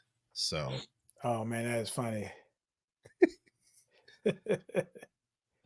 So demure, Tyrone. Oh, thank you. that means what? You know how to lie good? That's what that means. You know how to lie good? Gray hair. That's what she's looking at. Uh-huh. That's that mature slip out, bro. That's just what it is. That's just what it is. It's wise words, bro. That mature fade to black, fade to Bolivia. Oh, right. She's saying I'm shy and modest and all that kind of stuff, Man, what's going on with this P. Diddy stuff, dude? I mean, I hate to bring up. I want to talk about pop culture, man. Dude, you shocked me, bro. I don't ever hear that again, bro. That's some shocking stuff, bro. Hey, bro, did you hear Mace use it online today, bro, or yesterday? What? This dude is standing for something else now, bro. You know how people used to say pause when you say something that could be of a questionable reference, right. He's like man, if you just said, I heard somebody say the other day, hey man, do you think that Kansas City, Patrick Mahomes could ride the D throughout this whole thing, right? So, you usually say pause in that situation. Well, Mace was saying something that sounded like it had another connotation. He says, no Diddy. So that means that's the new one now. That's the new one? Yes, no Diddy, bro. What does that mean? No comment? What does that mean? No. So let's say you say something that might be questionable, a questionable sexual reference, but you're not meaning to do it. You're like, man, you got to put your booty on a person to post them up. All right. But you don't want to mean it another way, sexually way. So you say, no Diddy. Oh my God. Booty, no Diddy. That's what that means, that you're not doing it as a different reference, bro. Oh my God. Oh, bro. Oh, man. Look, man, I just don't. I mean, hey, if the world is full, I mean, we're all, who cares? Like at this point, it's just like, what difference does it make, man? Now, if it's the the stuff that they're talking about, that's an issue. Obviously, that's a worse kind of human being. But I tell you what, man. Is it that you berate yourself as being not what you are? Like Milo Vanilli? I think it's just selling your soul for stardom. That's what happens, man. I also think that, man, once you get to a certain point, regular stuff is not going to do anymore. You know what I'm saying? It's like that's a good point. You've been in excess of everything. Is like nothing exceeds like excess. Right. So you are always going to be looking for the next thing, next, that's what level what you're getting thrown at you. You know what I'm saying? It's like, also, yeah, but it's also when you talk about this all the time. It's like, if you got one issue, anything in your life, food, do not go to New Orleans. Drugs, do not go to New Orleans. No. Same can be said that, look, if you are trying to chase stardom, fame, man, LA is going to swallow you whole. Yeah. Because, there's so many theories. I mean, I was out there for 4 years, and I've talked to people who had the exact same experience or worse experience as I did. It's like, eventually it comes down to what part of your self are you willing to give up to get what you want? Now, I'm not talking about in terms of just working, being, making a decent living, playing on some records, doing some cool stuff. I'm talking about to be a superstar, to be a star. And what the goes one with that thing culture? that you constantly see, the one thing that you constantly, so most people, man, of course you have to work in LA at some on some level. I always go back to Prince. Prince would rent a spot. He would not live in LA. He would rent a place. If he knew he was going to be there for X amount of time, I'll rent a place, but I'm not going to live. I'm not going to live in LA. I'm not going to live here. Most Listen people, to Carlos it's like, Boozer. yeah, they have. Have you heard that story? Exactly. Yeah. Oh yeah, I know that story. Yeah, Where he about rented renting his Carlos mansion. Boozer's house. So, Go ahead. Yeah, bro, I'm telling you, man. Like it's the people. It's like when you, and it's so obvious, man. Like people who have rose out of either nowhere or like have no talent. What's the next thing you know? They are the biggest thing since sliced bread. So I was recently watching some reruns of the show Three's Company. Okay, right. so it's one of my favorite shows. So Suzanne Summers, who passed away in the last year or so, okay, she would tell stories about John Ritter. you know, her experience of being the hot girl at the time and being on that show and just how incredible, you know, I mean, you can only imagine what they're trying to get her to do. So she gets into a contract dispute with these people. And she says, look, I know what you want me to do. And I'm if you want, and I'm the star of this show. So pay me this amount of money. Right. And we'll reconvene this relationship. So because she left after I think the 4th season. Yeah. She was in a contract dispute. Right. And she was like not willing to give her soul up to be on to do that show. Right. So what happens? Does she ever, I mean, of course you're going to get blackballed. You're going to get pushed down to whatever. She never really went on to do much else. She tried to, I mean, there was a couple others, but never anything on that level. That's what happens, man. If you don't play ball when they got you, they are going to find a way to blackball you and throw you away and on to the next person. So these people that, what talent does Pete? I mean, let's just look at it from a talent. Like, how do you get to that point of where you're, first of all, I guess I guess you're some kind of rapper, producer, whatever. Well, next thing you know, you're in charge of some huge dude. Give me a break, man. It doesn't work like that. He's singular focused. I will bring it back to that. He was a dancer in the video, and what's this? Stacey Lattisaw. Remember Stacey Lattisaw? Okay. Yeah. She could not dance, so he was like taught her how to do some steps.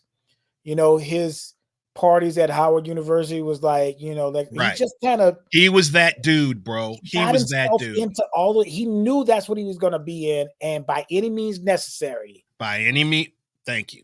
By any means necessary. Right. He was going to get into that clique. And he got in, right? Oh, I can show you. Oh, I can do, man.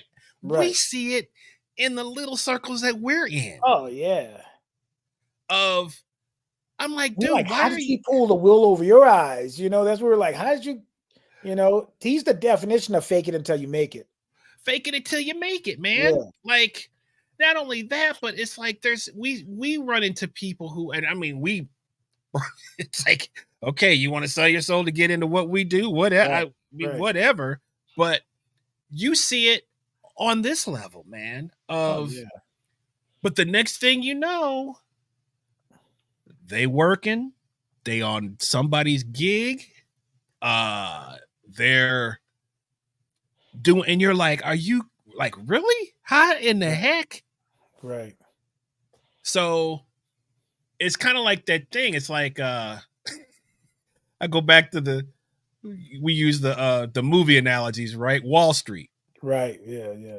So Gordon Gekko, Michael Douglas's character, Gordon Gekko, Charlie Sheen's like, try to, show him all the hard work he's done. Right. It's like, man, I don't care about your hard work. Get me some information. And I don't care how you get it. Right. But get it. Right. And Charlie Sheen's like, well, what about hard work? He's like, what about hard work? You probably stayed up all night getting me that crap that you just gave me. He's like, but it's, again, that's a really good, that's a good example of what that is, though. Yeah. Right? Yeah. It's like, what are you willing to do to get with that cat? Right. So I mean, there's a lot of people who acquiesce to things that they say they probably wouldn't do, to get where they were. And then they'll probably tell a story later on or not, or what have you, I have never been that cat, which is probably why I am where I am in my career right now. But I have never been that cat, man. I mean, I've been close to doing some things that were way out of my character, to get in with a certain person or get in on a certain gig, or, be in the mix, be in the clique of a certain, but man, it always backfired on me, man. Like it did. Even when I tried to do it, I couldn't do it. It was like, it always backfired on me, man. Like, I don't know what your experience is with that, but if you've been tempted to come out of your character, of course, everybody's probably has, but I mean, I in all realness, the opportunity I could have had with Carlos Santana, it probably was the best thing for my life, because I was really young and impressionable. And what I would have probably experienced with Carlos Santana, being on a road with them, I wouldn't be the person I am today. I would succumb to that. And I'm not saying that I wasn't strong, but I was young and I didn't know. And there's so much stuff that goes along with that. You would have been, and also, you would have been mentally groomed a whole different way. Oh yeah. I mean, that's what it is. That cat, like, he was God, bro. I'd be like, yo, this, whatever he says, go. I remember I went on a mission trip with a good friend of mine, and we went out to Matamoros, Mexico, and the people were just like, whatever we did, they were on it. So the pastor, a friend of mine, pulled me on the side. He says, Tyrone, he said, listen, this is not really about God. He said, we're going in an impoverished state. We're coming in with nice clothes, with food, with all these kind of things. He said, man, if you were downtrodden like this, you take whatever person's giving you. If you see that they're doing this well, he said, it's not really about, he's like, you think they need us to help build a house for them? They don't need that, but they're just looking at the way that we live, the whatever.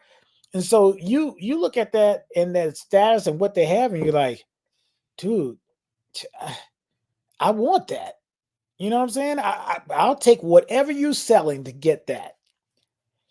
And I think that if you're in a state where you're really young and impressionable, like I was impressionable, and I was playing in front of thousands of people, hundreds of thousands of people every night, and being a part of that culture, because we know it's no secret that jazz musicians were affiliated with a drug culture, and nearly every great one that you every music scene was, man. Right. But back in that day, especially, that's where those things were. Now, you can order your drugs and somebody will drop it off via Uber or whatever. You know what I'm saying? But that's where that type of stuff spread. So that's why Coltrane was on drugs and Miles Davis on drugs, and they had to kick their habit because that culture was there. So whatever culture you're around, there's going to be that with you. You're going to always have those feeders that's going to be there. You're going to have the women that come. I was playing at Cafe 290, and this guy from Africa came and had bricks of money. 2 seconds later, these women escorts came in. Right. Who tipped them off to that? Right. To come in and to spend money. So that's part of that culture. Every situation you have, there's going to be a culture that's going to be a part of it that you have to be careful of. Get into politics. Yeah. Get into the food industry. There's going to be a culture that's going to be able to like, yo, I can give you some wine on the DL or some alcohol that you can fill in the bottles. All those temptations come with it, you know? There's a reason why a lot of artists only wanted young people in their bands. Right. And it wasn't because, he's going to bring new ideas. No, it was because they can groom them and control them. Yes. Yes. And they can initiate them into whatever that particular person, whatever their, whatever their thing is, because you're just like you said, they're super impressionable, and the only thing at that, and plus, man, I know a cat, bro. His whole life was just like, it wasn't good. His parents divorced. Didn't really get along with either one of his parents. Didn't really have any kind of family structure at all. The only thing that cat had was some drums. And he said, man, I'm going to Boston. I'm going to Berklee College of Music. And it has to work out because I ain't got no other options. Right. So, and this cat, pretty big name dude. I'm not gonna say who it is, but he got into some things when he was younger because he was out there. He had no choices. He had no backup. I mean, he was like, it's either this or I'm gonna be on the street. I got nothing. I have nothing else. So those are the dudes that they look for because, and he's super talented too. So, there's a story. We could talk about just about any of our heroes, Art Blakey, Prince, any of these guys. I mean, there's a good documentary of Blakey that's trying to groom a young Kenny Garrett. You seen that? Yes. Now, a couple of things he says are good, but a couple other things, it's just like, dang, it's like that, and he was trying to force Joe Zawinul and Jaco Pastorius. Well, that's just a devastating story, man. Once you learn that, man, because, man, you know what Zawinul means to us and means to all, but man, when I saw that, I was like, man, but you put two and two together, and it was just really, Jaco was so good. Right. Joe was threatened, basically what that came down to.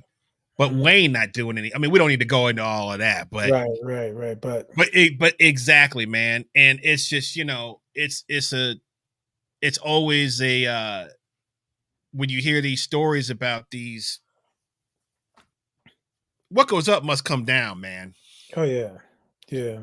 It's I heard a story. I won't mention who told me this story because they were actually a part of this. But they said that they were on this plane, a private plane, with this incredible rock star that everybody knows, and this person was part of a group that was renowned too. They got on a plane, chartered plane, with in the middle was a mound of cocaine.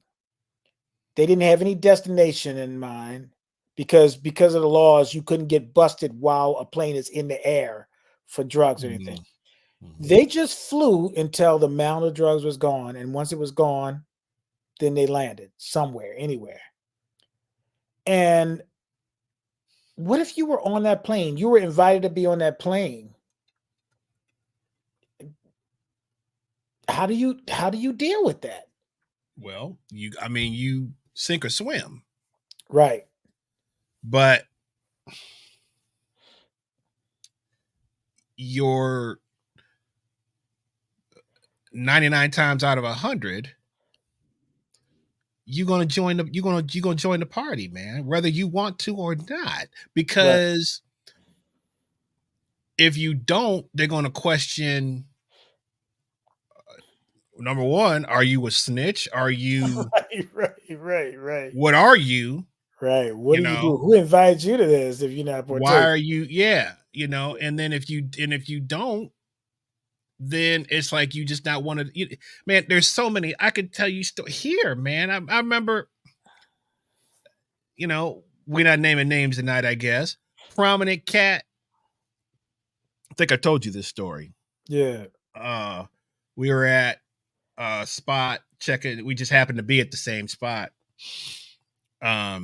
I can't remember if it's his gig or checking out. So I think we were just there. Like somebody else was playing or something like that, hanging out, man. And we walked outside the club, and he was like, man, you want to go,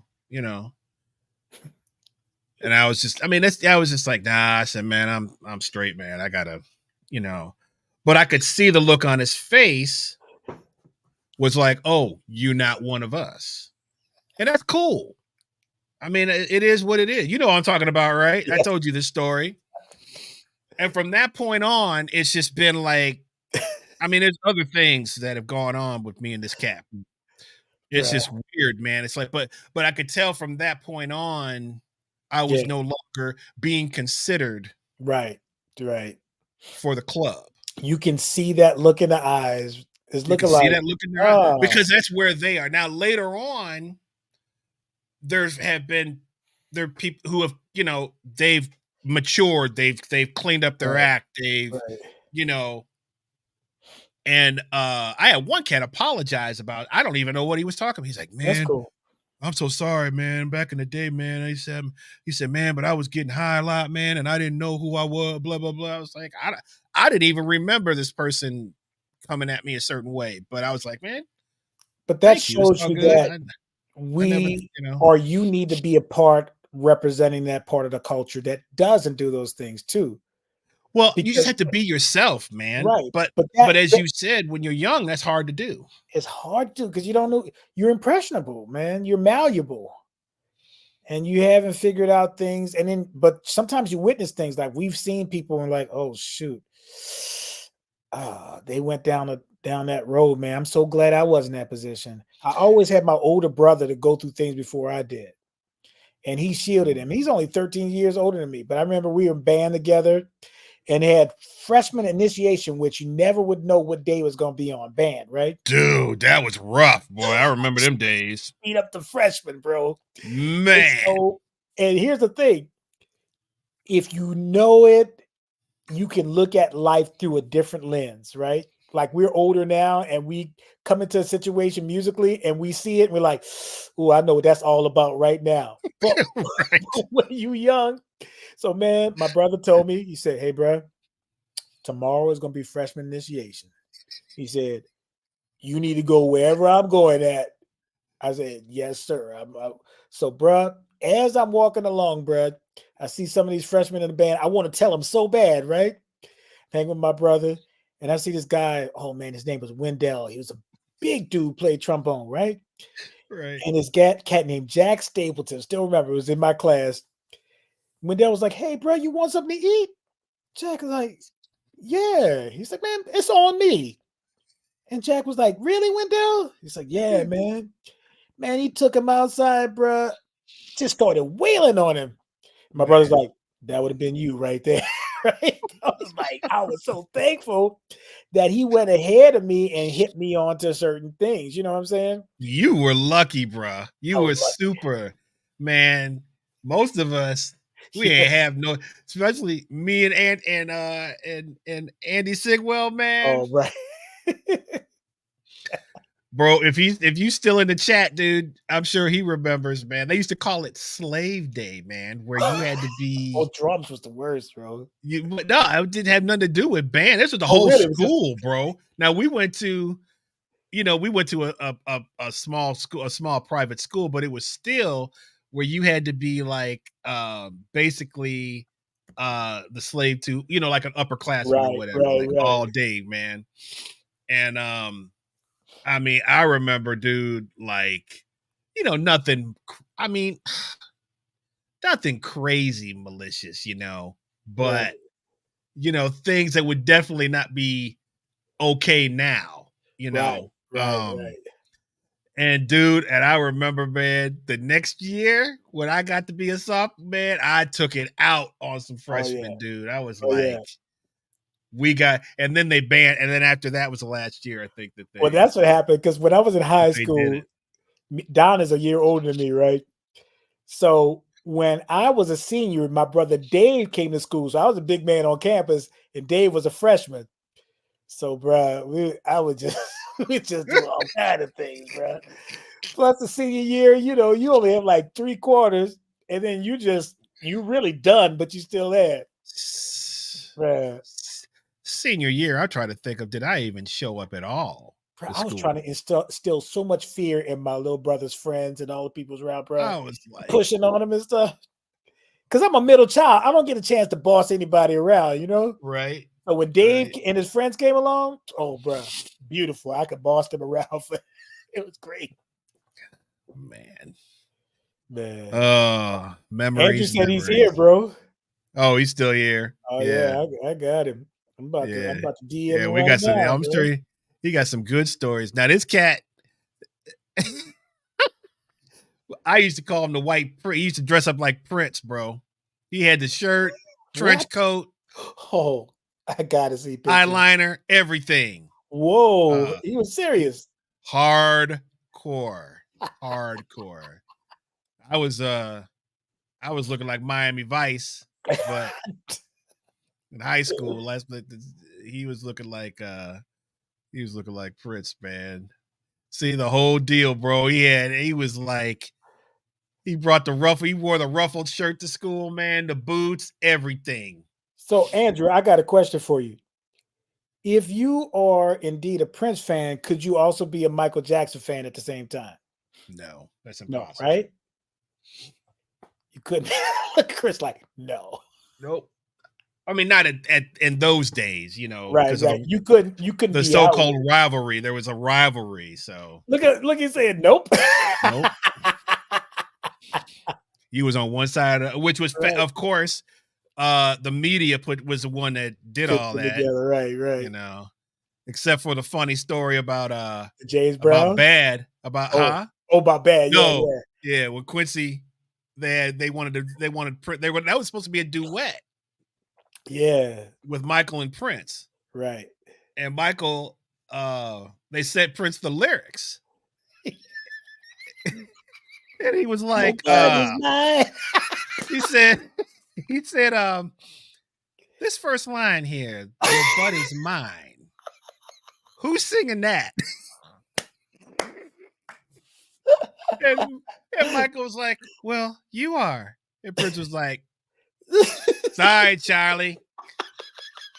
I'm out. He tells that, man. That was so funny, man. I think he told that to Chris Rock, man. Look at that, bro. Only kid in our class with that's right. Oh, that's my dude, man. Andrew, I'm hitting you up, bro. That is my dude. Oh, that's my dude. Well, I say we go ahead and call it a night, man. That's a good one, bro. Got into some stuff, man. I was going to try to get into your girl that played for LSU, and see, you just stumbled upon that, bro. You wasn't following. I wasn't following, but what I heard, as stories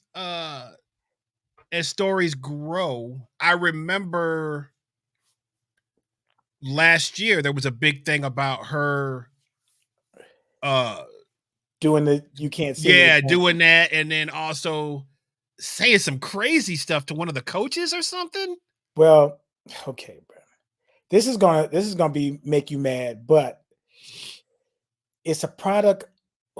Here we can go full circle, because Caitlin Clark, this is one person who's singular focus, and then Angel Reese with the multitasking of this NIL deal, which I don't want to get you started with NIL. Right. But that's what I heard that too. This is the first time in history we're looking at a class that's becoming into professional sports who always got NIL deals. And it's going to be interesting with Caleb Williams. Yep. What's going to happen with sports? Yep. And people making money. You think about Caitlin Clark was offered $5 million to play in the Big Three league, right? Okay. But her salary for the WNBA is going to be $80,000. So Angel Reese is making more money than that now. Right. Why would she want to go into the WNBA? Right. Why is she going to be competitive? This year, I've watched LSU women's sports for a long time, and she was hungry that year they won a championship.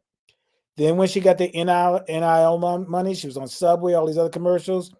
This year she came in, she wasn't in shape. She hadn't been playing basketball. She was a detriment to her team. And I'm hoping that getting her butt kicked in this way will make her work hard for next year. But all signs points to her maybe not even return next year. She might take the NIL money. She might go to WNBA and make money that way. So she's not going to get better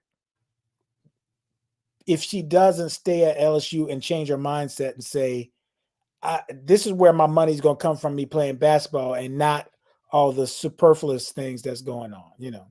So these distractions, this NIL money is a distraction. Man, it's impossible for a young person. Man, think back to when you were 9. Bro, if they had gave me that money, I'm not thinking about I think my parents are right. Like if I got more money than they ever got in their whole life, why would I listen to them? Why would I listen to my mom? Man, if they gave me $10 million, I should listen to my mom, but why would I listen to her if they gave me that much money? Yeah, you can't hate on the kids, man. Think about Cam Newton. What if Cam Newton got money before he went to the pros? Right. The only, if you're one of the few kids like that gets to grow up like Peyton Manning or Eli Manning, where you already got money. It's a factory. Yeah, it's a factory. It's different. Yeah. You're used to that. You're not, it's not really going to affect you that much. But when you've had nothing and all of a sudden it's just dropped, it's like it's just dropped off from outer space into your account one day, boom. You see, that is going to mess with your mind. It can't help but change. What does it say about hard work? What does it say about hard work? Well, it my does. My thing with NIL is it's like Deion Sanders talked about, right? It's anything that should happen on the back end, not the front end. Right. Because, it's like if you're getting it up, which is what is kind of happening, now some of these kids are, I think I told you about this. They're asking to be paid for visits. These are high school kids to come visit a college. They want to be paid. You don't think people are going to do it? Oh no. Well, the schools if you're talking about, let's just talk about football, right? Right. I know people probably don't want to hear this, but like the football factories, Ohio State, Oregon, of course they don't care. Yeah. Everything that they stand for as a university revolves around the football program. Oh, now they can legally do it. You didn't think they were doing it before?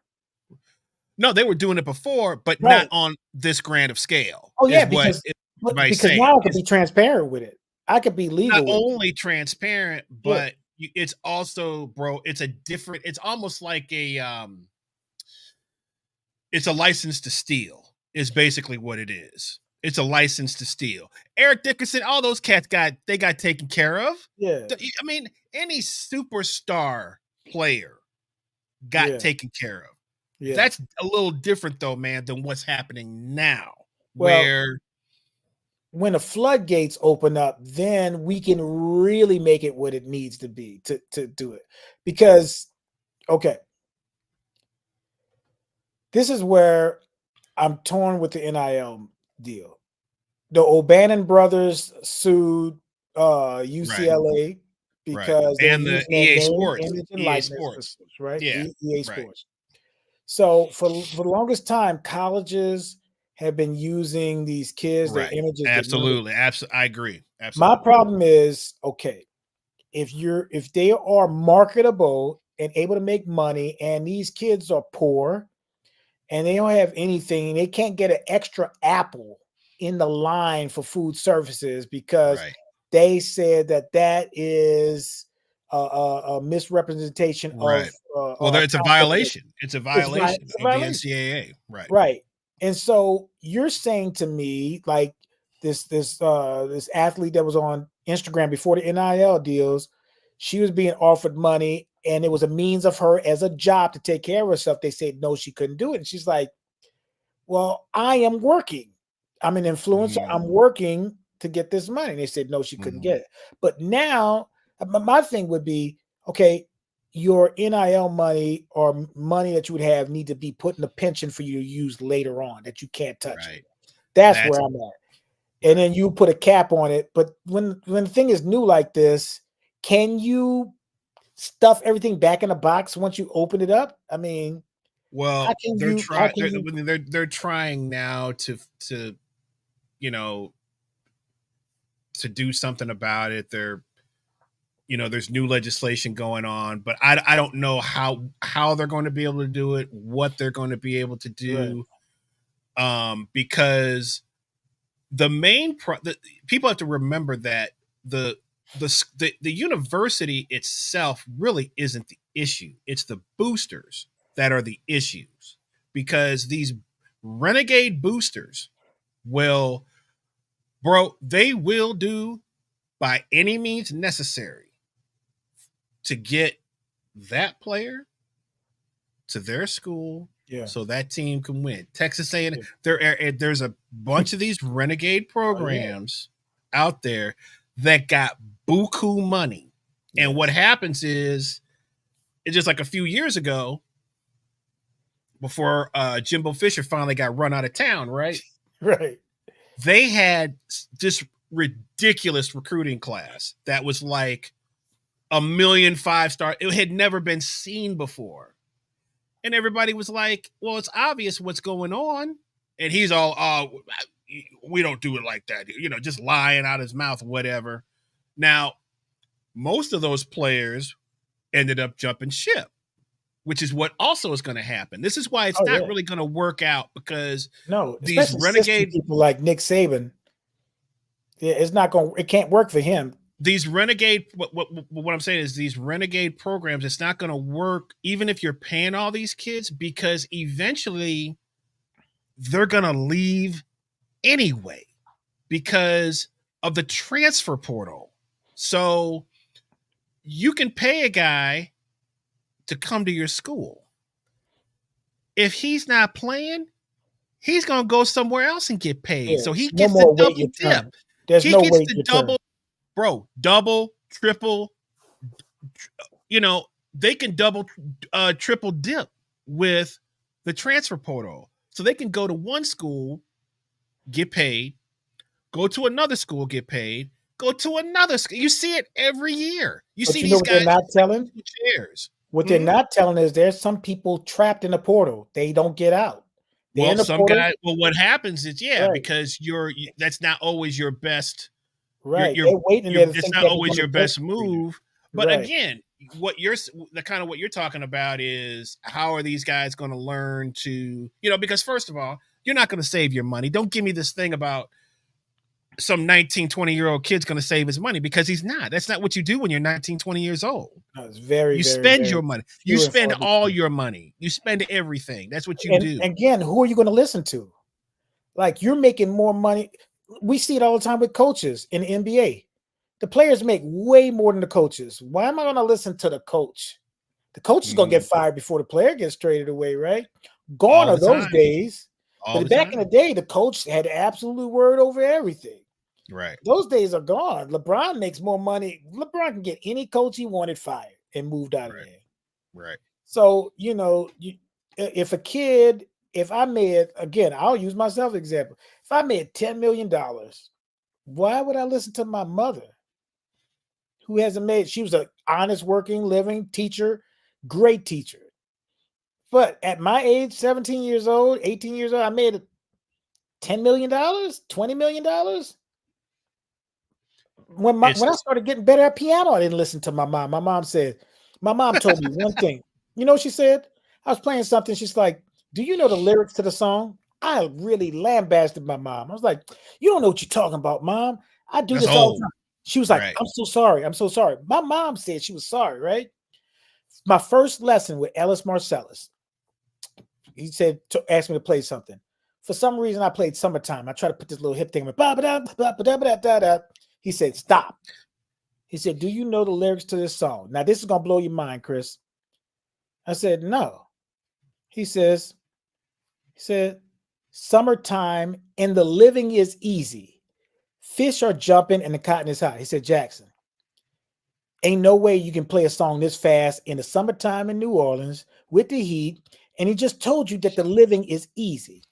He says, if you really knew the lyrics of the song, when it says, so hush, little baby, don't you cry, you'd realize summertime is a lullaby that you're trying to put a kid to sleep. So all that fancy stuff you're doing is against what the lyrics are about the song. And right then and there, my mom's words flashed in my head. Tyrone, you need to know the lyrics to the song. I was like, dang, my mom was right. Man. $10 million?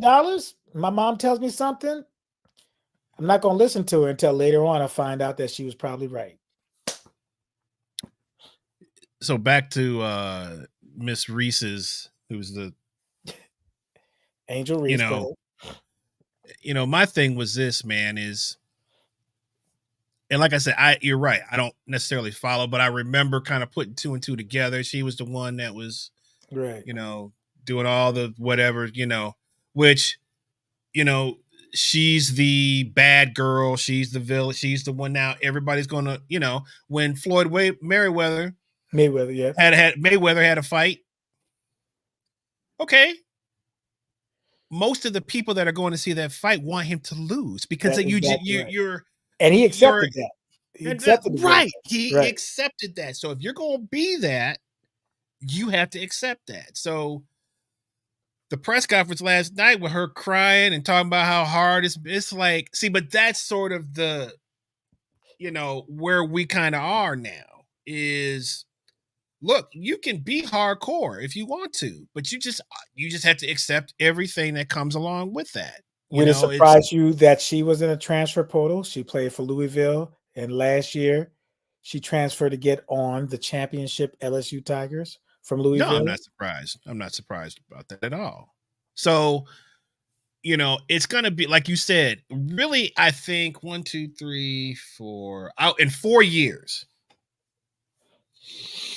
man, there's going to be a whole lot of people walking this face of this earth with nothing because they got it all too young, haven't developed any skills at all, even including what they're supposed to be getting paid for. Right. Life expectancy in a professional, in the NFL is what, 3 years?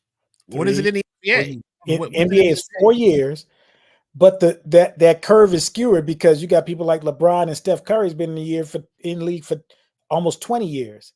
So that's really stretching the average. And they got some people like me and my brother was talking about Adam Wainwright, number 1 draft choice, didn't play 1 year in the NBA, got hurt, and that was it, and never played. Right? What happened? So, I mean, it's obviously there's an insurance pot, but like, man, what happens to a guy like that? It's gone. Greg, what's his name? Got drafted by Portland. Had 2. Oh yeah. The cat. He couldn't even play, man. Couldn't even play. And Kevin Durant was drafted number 2 to this guy. And so, bad knees. What was his name? Greg Oden. What was his name? Oh, Greg Oden. That's his name. Yeah. Yeah. And he's kind of helping coach now, but it's really sad. I saw 30 for 30. It's super sad, man. But yeah, you go in there. Louis Williams was talking about this, man. You get $2.5 million. He says half of that is gone by Uncle Sam.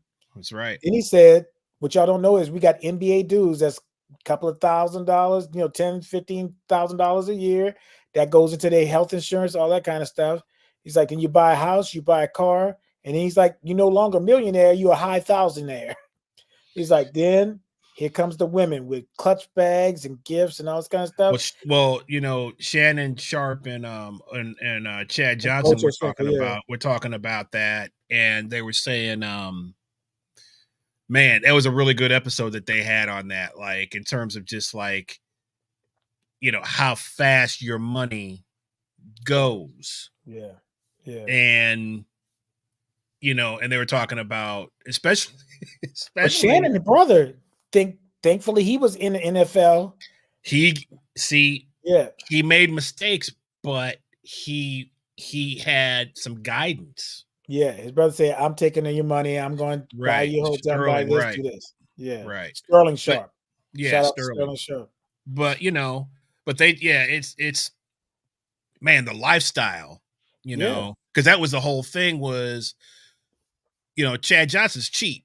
So right. So it wasn't going to work on him anyway. For him, right. Yeah, he's just cheap. That's how he said. That's just naturally how he, right. And he's cheap, and he has a smart car. He drives a smart car. He said he's driven a smart car for 18 years. But it translates to music too, because when Chess Records came along, Muddy Waters didn't have anything.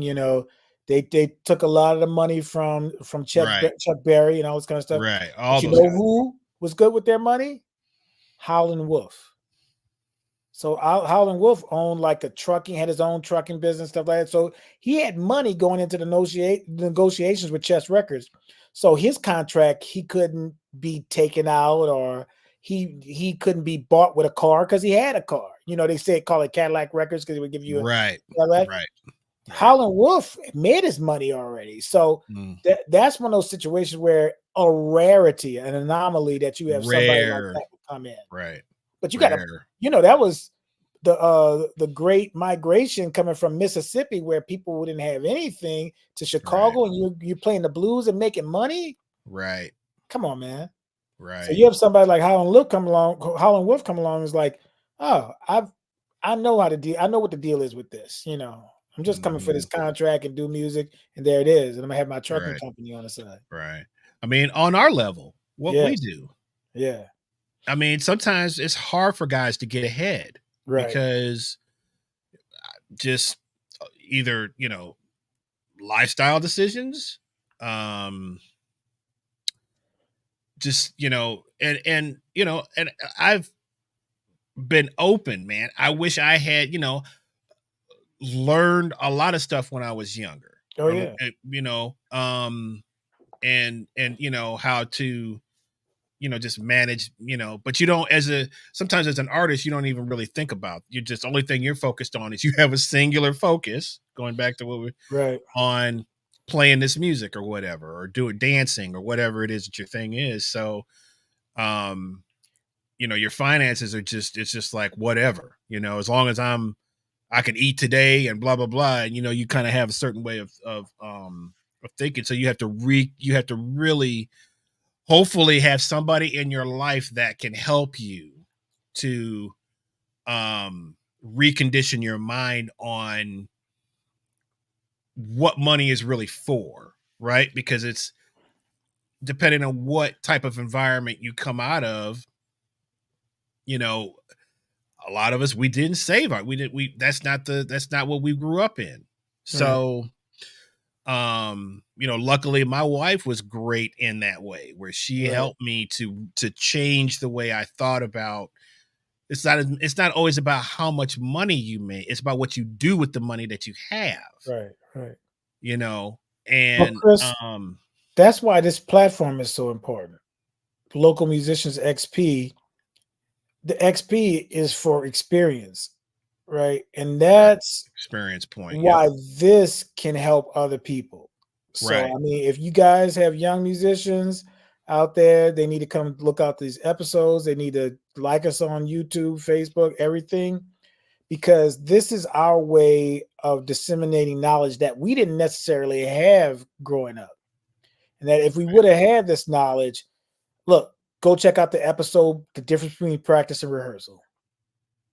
Check that out. Right. If you're a young musician, check that out. You have a story about that recently with a young cat. Yes.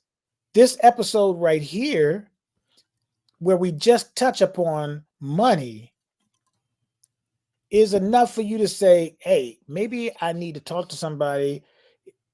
Being a musician means how I manage the money, not making the money. You know? Right. So that's what this platform is for. This experience, these gray hairs that we got didn't come from like osmosis. You know?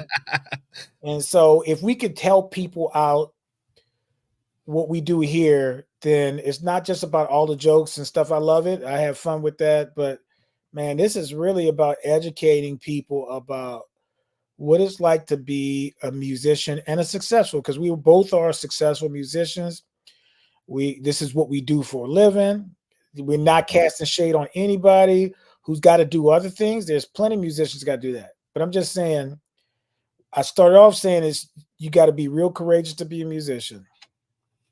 Right. And you'd be a fool not to listen to somebody who's been doing something that you want to do. So that's the biggest thing. Yeah. Is, which is why we always talk about, you guys, we call it palling up with your buddies. Palling up with your buddies, and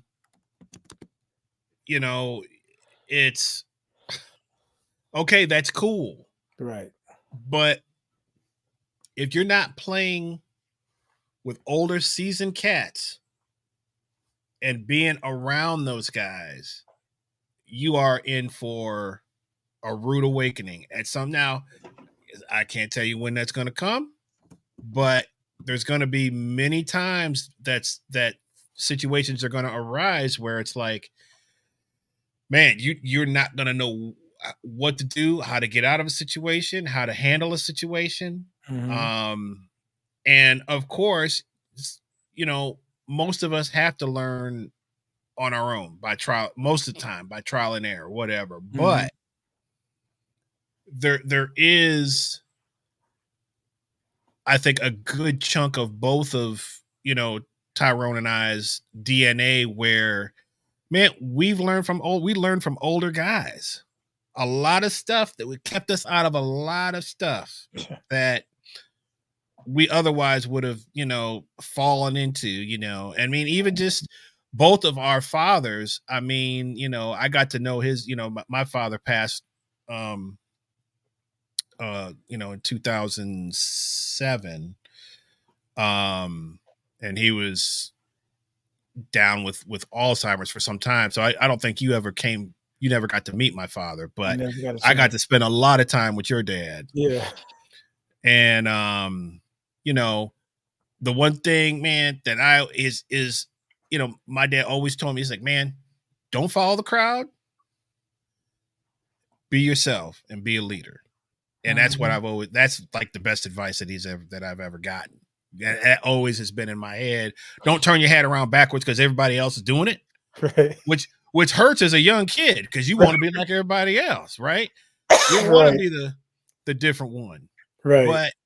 But man, that gives you so much like strength as an older adult, man. Yeah. I mean, the stuff that I could have easily, had I not had the self-esteem, the confidence in myself, that I would have easily fallen into trap wise is, I wouldn't be on this. I wouldn't be doing this show with you right now. You one of the cats that put people in the traps, bro. You're the puppet master, bro. What are you talking about?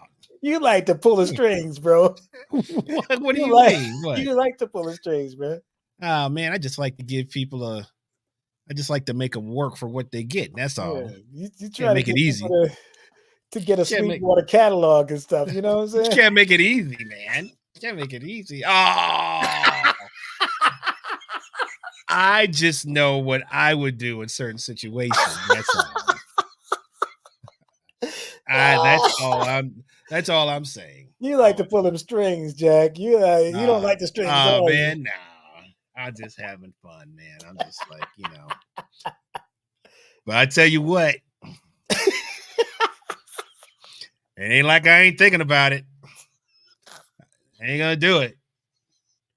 But man, as my boy, I got a good friend. Man. We always talk about stuff like that. We're like, just it's like, man, talking about being in your hometown or whatever, man. Oh yeah.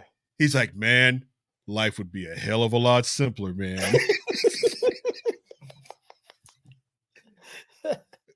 With that, thanks for joining us, everybody. We got on a roll again, man. Thanks for hanging out with us. We had quite a few people that stayed in there, hung out with us. Thank you, Brad, Andy, Andrew. Are you going by Andrew now or Andy? Let's call him Andy Sigwell. Man, leave my boy Andrew alone, man. Yeah, man. My boy. I just call him Sigwell. Thanks for coming in, my dude. Good to hear from you. And thank you so much for chiming in. Oh man, see, look at this beautiful gray. See, that's what I'm talking about, man. Hey, Andy, I get used to the gray, man. I keep, I go back and forth, man. But it's like I think it's kind of growing on me, man. It looks good, Yeah. Let's see. Who else? Brad back in full swing. Back in full spring, bro. Who is Nafawa? I don't know who that is, but whoever you are, thanks for hanging out. Tia, what's going on? Didn't see you come in, hang out. Garland. Fareed was here. Yeah, I saw Fareed. Of course, didn't say nothing. Just came in. What's going on, man? Musician extraordinaire. Got Keith Boyd. What's going on, Keith? Thanks for coming in. Shout out to everybody. Boone, Mark, Kevin, John, Brian. Thank you guys for supporting. If you're on YouTube, please subscribe. Like I said, we've been getting some new subscribers, man. So that's nice. We are on to something, hopefully. Tom, what's going on, man? Thanks for coming in. Tom and Ann. Thank you for both of you guys. Hope to see you guys sometime soon. Let's see. I think that's about it, dude. Yeah, man. Got any closing statements? Who's this Kevin Pinson? Kevin Pinson is a drum maker. You've seen a snare drum that he's made. Oh, wow. He used to have a drum company called Bearing Edge. So he made drums for myself, Terrion, Jeff Sipe. Oh, nice. Quentin Baxter. Oh, wow. I think even Kermit got some drums once upon a time. I don't know how he got them, but he got them. I don't know if he have them. No, but you know who does have some is Canito.